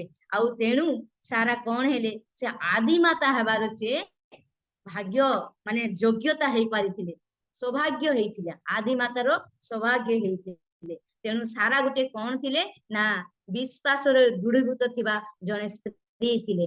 ଆମେ ସାରାଙ୍କ ପାଖରୁ ଆମେ ଏହା ଶିଖିବା କି ଆମ ଜୀବନରେ ଯେତେ ଯାହା ହଉ, ଦୁଃଖ କଷ୍ଟ ରୋଗ ସଂକଟ ଅଭାବ ଅନାଟନ ଯାହା ବି ଆସୁ, ଆମେ ଦୃଢର ସହିତ ପ୍ରଭୁଙ୍କ ସହିତ ଲାଗି ରହିବା ଆବଶ୍ୟକ। ଆମେ ସାରାଙ୍କ ଜୀବନରେ କେତେ କଷ୍ଟ ଆସିଛି, ସେ ନିଜର ଘର ଦ୍ୱାର ଜାତି କୁଟୁମ୍ବ ଧନ ସମ୍ପତ୍ତିକୁ ତ୍ୟାଗ କରି ନିଜର ସ୍ୱାମୀର ଆଦେଶକୁ ମାନିକିରି ଆସିଲେ। ଆଉ ପ୍ରଭୁଙ୍କର ଯୋଉ ଯୋଉ ପ୍ରତିଜ୍ଞା ସେ ଶୁଣିଛନ୍ତି, ସେ ସମସ୍ତ ପ୍ରତିଜ୍ଞାକୁ ମଧ୍ୟ ମନରେ ରଖିଛନ୍ତି। ଆଉ ତାପରେ ଧୀରେ ଧୀରେ ସେ ଟିକେ ଭୁଲ ବିଷୟ ଆଡକୁ ଚାଲି ଯାଇଛନ୍ତି, ତଥାପି ସେ କଣ କରିଛନ୍ତି, ପ୍ରଭୁଙ୍କ ନିକଟବର୍ତ୍ତୀ ହେଇଥିବା ହେତୁ ପ୍ରଭୁ ତାଙ୍କୁ କଣ କରିଛନ୍ତି ନା ଆଦି ମାତାର ସେ ଗୋଟେ ମା ହେବାର ସୌଭାଗ୍ୟ ସେ ପାଇ ପାରିଛନ୍ତି। ଏତେ ବଡ ମହାନ ଗୋଷ୍ଠୀର ମାତା ହେବାର ସିଏ ସୌଭାଗ୍ୟ ପାଇଛନ୍ତି। ତେଣୁ ଆମମାନଙ୍କ ଜୀବନରେ ଗୋଟେ ବିଶ୍ୱାସ ରହିବା ଆବଶ୍ୟକ, ପ୍ରଭୁଙ୍କ ପ୍ରତି ଦୃଢ ବିଶ୍ୱାସ ରହିବା ଆବଶ୍ୟକ। ଯାହା ବି ଆସିଯାଉ, ଆମମାନଙ୍କ ଚାକିରି କ୍ଷେତ୍ର ହଉ କିମ୍ବା ଆମମାନଙ୍କ ସମସ୍ୟାରେ ହଉ, ଆମମାନଙ୍କ ପିଲାମାନଙ୍କ ଶିକ୍ଷା ଦୀକ୍ଷାରେ ହଉ କିମ୍ବା ଆମମାନଙ୍କର ପିଲାମାନଙ୍କର ବାହାଘର ହଉ, ଯାହା କିଛି ହଉ, ଆମେ ବିଶ୍ୱାସ ସହିତ ପ୍ରାର୍ଥନାର ସହିତ ଆମ ଜୀବନରେ ଆମେ ପ୍ରଭୁଙ୍କ ନିକଟରେ ରହିବା ଆବଶ୍ୟକ। ଆଉ ତାହେଲେ ପ୍ରଭୁ ଆମମାନଙ୍କୁ କଣ କରିବେ, ଆଶୀର୍ବାଦ କରିବେ। ସେଦିନ ବିଶ୍ୱାସ ସହିତ ଦୃଢର ସହିତ ଆଉ ସାରା ରହିଥିବା ହେତୁ ସାରାଙ୍କୁ ପ୍ରଭୁ କେତେ ବଡ ଆଶୀର୍ବାଦ ସିଏ ଦେଇଛନ୍ତି ଆମେ ସମସ୍ତେ ଜାଣୁଛୁ। ଆଉ ସାରାଙ୍କର ଏଇ ଭଲ ଗୁଣ ଗୁଡାକ ଆମ ଜୀବନରେ କଣ କରିବା, ଆଉ ଏପ୍ଲାଇ କରିବା। ଏପ୍ଲାଇ ମାନେ ଓଡିଆରେ କଣ କହିବେ ବୋଧେ ଏତେ ମନକୁ ଆସେ ନାହିଁ। ଆମ ଜୀବନରେ ପ୍ରୟୋଗ କରିବା ଏଇ ଯେତେ ଯାହା ତାଙ୍କର ଭଲ ଗୁଣ ଅଛି।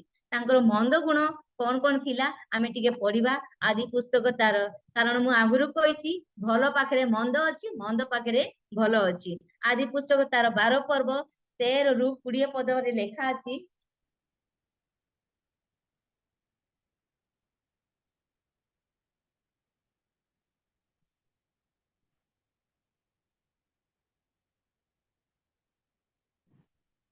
ଏହେତୁ ମୁଁ ବିନୟ କରୁଅଛି, ତୁମେ ମୋର ଭଉଣୀ ଏହା କହିବ, ତହିଁରେ ତୁମ୍ଭ ସକାଶେ ମୋର ମଙ୍ଗଳ ହେବ ଓ ତୁମ୍ଭ ହେତୁରୁ ମୋ ପ୍ରାଣ ରକ୍ଷା ପାଇବ। ଅନନ୍ତର ଅପା ଏଇଠି ସାରା ଗୋଟିଏ ମାନେ ମିଛ କଥା ସେ କହିବାକୁ ଇଚ୍ଛା ମାନେ କହୁଛନ୍ତି। କାହା କାହା ଦ୍ଵାରା କହୁଛନ୍ତି ନା ନିଜର ସ୍ଵାମୀ ଦ୍ଵାରା। ସେ ପ୍ରଥମେ ନିଜର ସ୍ଵାମୀଙ୍କର ଆଜ୍ଞାଧୀନ ହେଲେ, ଆଜ୍ଞାକାରୀ ହେଲେ, ଏବେ ସେ କଣ କରୁଛନ୍ତି ସ୍ଵାମୀଙ୍କର କଥାରେ ପଡି ସେ ମିଛ କହିବା ପାଇଁ ମଧ୍ୟ ସେ ଯାଉଛନ୍ତି। ତ ସବୁ କ୍ଷେତ୍ରରେ ଆଉ ଆମେ ଆମ ସ୍ଵାମୀଙ୍କର କଥା ଆମେ ଶୁଣିବା, କିନ୍ତୁ ପ୍ରଭୁ ଆମକୁ ଭଲ ଆଉ ମନ୍ଦର ଜ୍ଞାନ ପ୍ରଭୁ ଆମମାନଙ୍କୁ ଦେଇଛନ୍ତି। ଆମକୁ ଆତ୍ମା ଦ୍ଵାରା ପ୍ରଭୁ ଆଉ ସେ କଢାଇ ଆଣୁଛନ୍ତି। ତ ଆମେ ସବୁ ସମୟରେ ଆମ ପରିବାରର ହଉ କିମ୍ବା ଆମ ସ୍ଵାମୀର ହଉ କିମ୍ବା ଆମ ପିଲାମାନଙ୍କର ହଉ କିମ୍ବା ଆମ ପରିଜନ ମାନଙ୍କର ହଉ, ଯଦି ଏପରି କିଛି ରଙ୍ଗ ଡିସିସନ ଆସେ ତେବେ ଆମେ କେବେ ମଧ୍ୟ ତାର ସପୋର୍ଟ କରିବା ନାହିଁ। ଯାହା ଉତ୍ତମ ବିଷୟ ତାକୁ ଆମେ ପ୍ରକାଶ କରିବା ଆବଶ୍ୟକ। ଭଲ ମନ୍ଦ ବିଷୟକୁ ପ୍ରଭୁ ଆମକୁ ଆଗରୁ ହିଁ ଆଉ ପ୍ରଭୁ ଶିକ୍ଷା ଦେଇଛନ୍ତି, ତାଙ୍କର ଆତ୍ମା ଦ୍ଵାରା ସେ ଆମକୁ ସେ କଢାଇ ନିଅନ୍ତି। ତ ନିଶ୍ଚୟ ଆମେ ମାନେ ଆମର ଥଣ୍ଡା ଦିମାଗରେ ଯଦି ଆମେ ଚିନ୍ତା କରିବା ଏହା ଠିକ ନା ଭୁଲ, ସେ ବନ୍ଧୁ, ସେ ଭଉଣୀ କିମ୍ବା ସେ ମା କିମ୍ବା ମୋର ମାଉସୀ କିମ୍ବା ମୋର ସ୍ଵାମୀ କିମ୍ବା ମୋର ଭଉଣୀ ମୋର ପିଲାମାନେ ଯେ ବି ହଉ, ଯଦି ଆମକୁ ଗୋଟେ ବିଷୟ କହୁଛନ୍ତି ତାହେଲେ ପ୍ରଥମେ ଆମେ କଣ କରିବା, ସ୍ଥିର ଭାବରେ ଶୁଣିବା, ଚିନ୍ତା କରିବା, ତାପରେ ଭଲ କି ମନ୍ଦ ତାହା ଆମେ ଜାଣିବା। ଏ ନେଇ ଯେ ଏହା ନାହିଁ କି ଆମେ ସେ ମନ୍ଦ ବିଷୟକୁ ହଁ ରେ ହଁ ମିଶେଇକି ଆମେ କଥା କହିବା। ସାରାଙ୍କ ଜୀବନରେ ଏତେ ସବୁ ଭଲ ବିଷୟ ଥାଇ ଏ ଛୋଟ ଛୋଟ ଆଉ ସୂକ୍ଷ୍ମ ପାପ ବିଷୟ ମଧ୍ୟ ହେଇଯାଇଥିଲା, କିନ୍ତୁ ଆମ ଜୀବନରେ ତାହା ଆମେ କରିବା ନାହିଁ। ପ୍ରଭୁ ଆମମାନଙ୍କୁ କଣ ଦେଇଛନ୍ତି, ଭଲ ମନ୍ଦ ଜ୍ଞାନ ଆତ୍ମା ବୁଦ୍ଧି ଦେଇଛନ୍ତି, ଆଉ ତାଙ୍କର ଆତ୍ମାରେ ସେ ଆମକୁ କଢେଇ ନେବେ। ଆଉ ଯେବେ ଆମେ ପ୍ରଭୁଙ୍କ ଠାରେ ରହିବା ତାହେଲେ ପ୍ରଭୁ ଆମକୁ ସେ ଶିକ୍ଷା ଦେବେ, ଭଲ ମନ୍ଦର ବୋଧ ସଦା ସର୍ବଦା ପ୍ରଭୁ ଆମକୁ ଜଣାଉଥିବେ। ଆଉ ଗୋଟେ ଆଉ ଭୁଲ କାମ କରିଛନ୍ତି, ଆଉ ସେଇ ଆଦି ପୁସ୍ତକ 16 ପର୍ବ ତାର 4 ଆଉ 5 ଟିକେ ଆମେ ପଢିବା। ଅନନ୍ତର ଅବ୍ରାହମ ହାଗାରର ସହବାସ କରନ୍ତେ ସେ ଗର୍ଭବତୀ ହେଲା, ପୁଣି ଆପଣାର ଗର୍ଭ ହୋଇଅଛି ଏହା ଜାଣି ସେ ନିଜ ସନ୍ତାଣୀକୁ ତୁଚ୍ଛ ଜ୍ଞାନ କରିବାକୁ ଲାଗିଲା। ତହିଁରେ ସାରି ଅବ୍ରାହମକୁ କହିଲେ, ମୋ ପ୍ରତି ଏହି ଅନ୍ୟାୟର ଫଳ ତୁମ୍ଭର ହେଉ। ମୁଁ ଆପଣାର ଯୋଉ ଦାସୀକୁ ତୁମ୍ଭ କୋଡରେ ଦେଇଅଛି ସେ ଏବେ ଆପଣାର ଗର୍ଭ ଜାଣି ମତେ ତୁଚ୍ଛ ଜ୍ଞାନ କରୁଅଛି। ସଦାପ୍ରଭୁ ତୁମର ଓ ମୋର ବିଚାର କରନ୍ତୁ। ଏଠାରେ ତାରା ସେ ନିଜେ ଭୁଲ କରିଛନ୍ତି କି ଆଉ ସେ ଅବ୍ରାହମକୁ ସେ ପ୍ରବର୍ତ୍ତାଇଲେ କି ବାହା ହୁଅ, ହାଗାରକୁ ବାହା ହୁଅ ବୋଲି ସେ ନିଜେ କହିଛନ୍ତି, କିନ୍ତୁ ସେ ନିଜର ଭୁଲକୁ ସେ ମାନେ ସ୍ୱୀକାର ନ କରି ସେ ଅବ୍ରାହମକୁ ନିନ୍ଦା କରୁଛନ୍ତି, ଅବ୍ରାହମକୁ ସେ ନିନ୍ଦା କରୁଛନ୍ତି। ତେଣୁ ଆମେ ଅନ୍ୟକୁ ଦୋଷ ଦେବା ନାହିଁ। ଆମ ଜୀବନରେ आमे अन्य को दोष देबा नहीं प्रथमे हमर भूल को खोजिबा तापरे कोठी हमर टिके ना टिके मिस्टेक हैला मोर जीवन रे एहा अछि जदि मु भूल करबी नै तो पिला मान को मध्य रे मध्य किछि भूल हेबो मु आरंभ करबी सेइटु कोन हैला सेइटु कोन हैला सेइटु कोन हैला तांकु नै जीबी एग्जैक्ट विषय को से माने जीवे सेते बेले कहबी एई कारण रो एहा हैला तोर गलती अछि नै तो मोर गलती एहा कहू मु कहे किंतु आम मान को जीवन रे मध्य एहा हेबा आवश्यक कि हमर भूल आमे निजे स्वीकार न करी आमे अन्य ऊपर दोषारोप करिबा नाही आउ से दिन सारा अब्राहम को ऊपर से दोषारोप करूछंदी आउ से दिन से आउ गुटे मते भूल करिसंदी कि प्रभु को से भूली जाइछंदी प्रभु जो प्रतिज्ञा तांको पई करी अछंदी से माने पासुरी जाइछंदी आउ से अब्राहम को कहउछंदी आउ द्वितीय विवाह हो आउ काहे कि ना आमे ते ए पुस्तक पूरा प्रांजन भाबरे पढिछु समस्त जना कि से माने निसंतान थिले द्वितीय विवाह हो बोली कि से तांको कहउछंती किंतु आउ से निजर भूल को से न देखिकिरी से अब्राहम को कौन करुछंती दोषारोप करुछंती हमर माथ्यू तार 7 पर्वर 1 रे कोन लिखा जाईची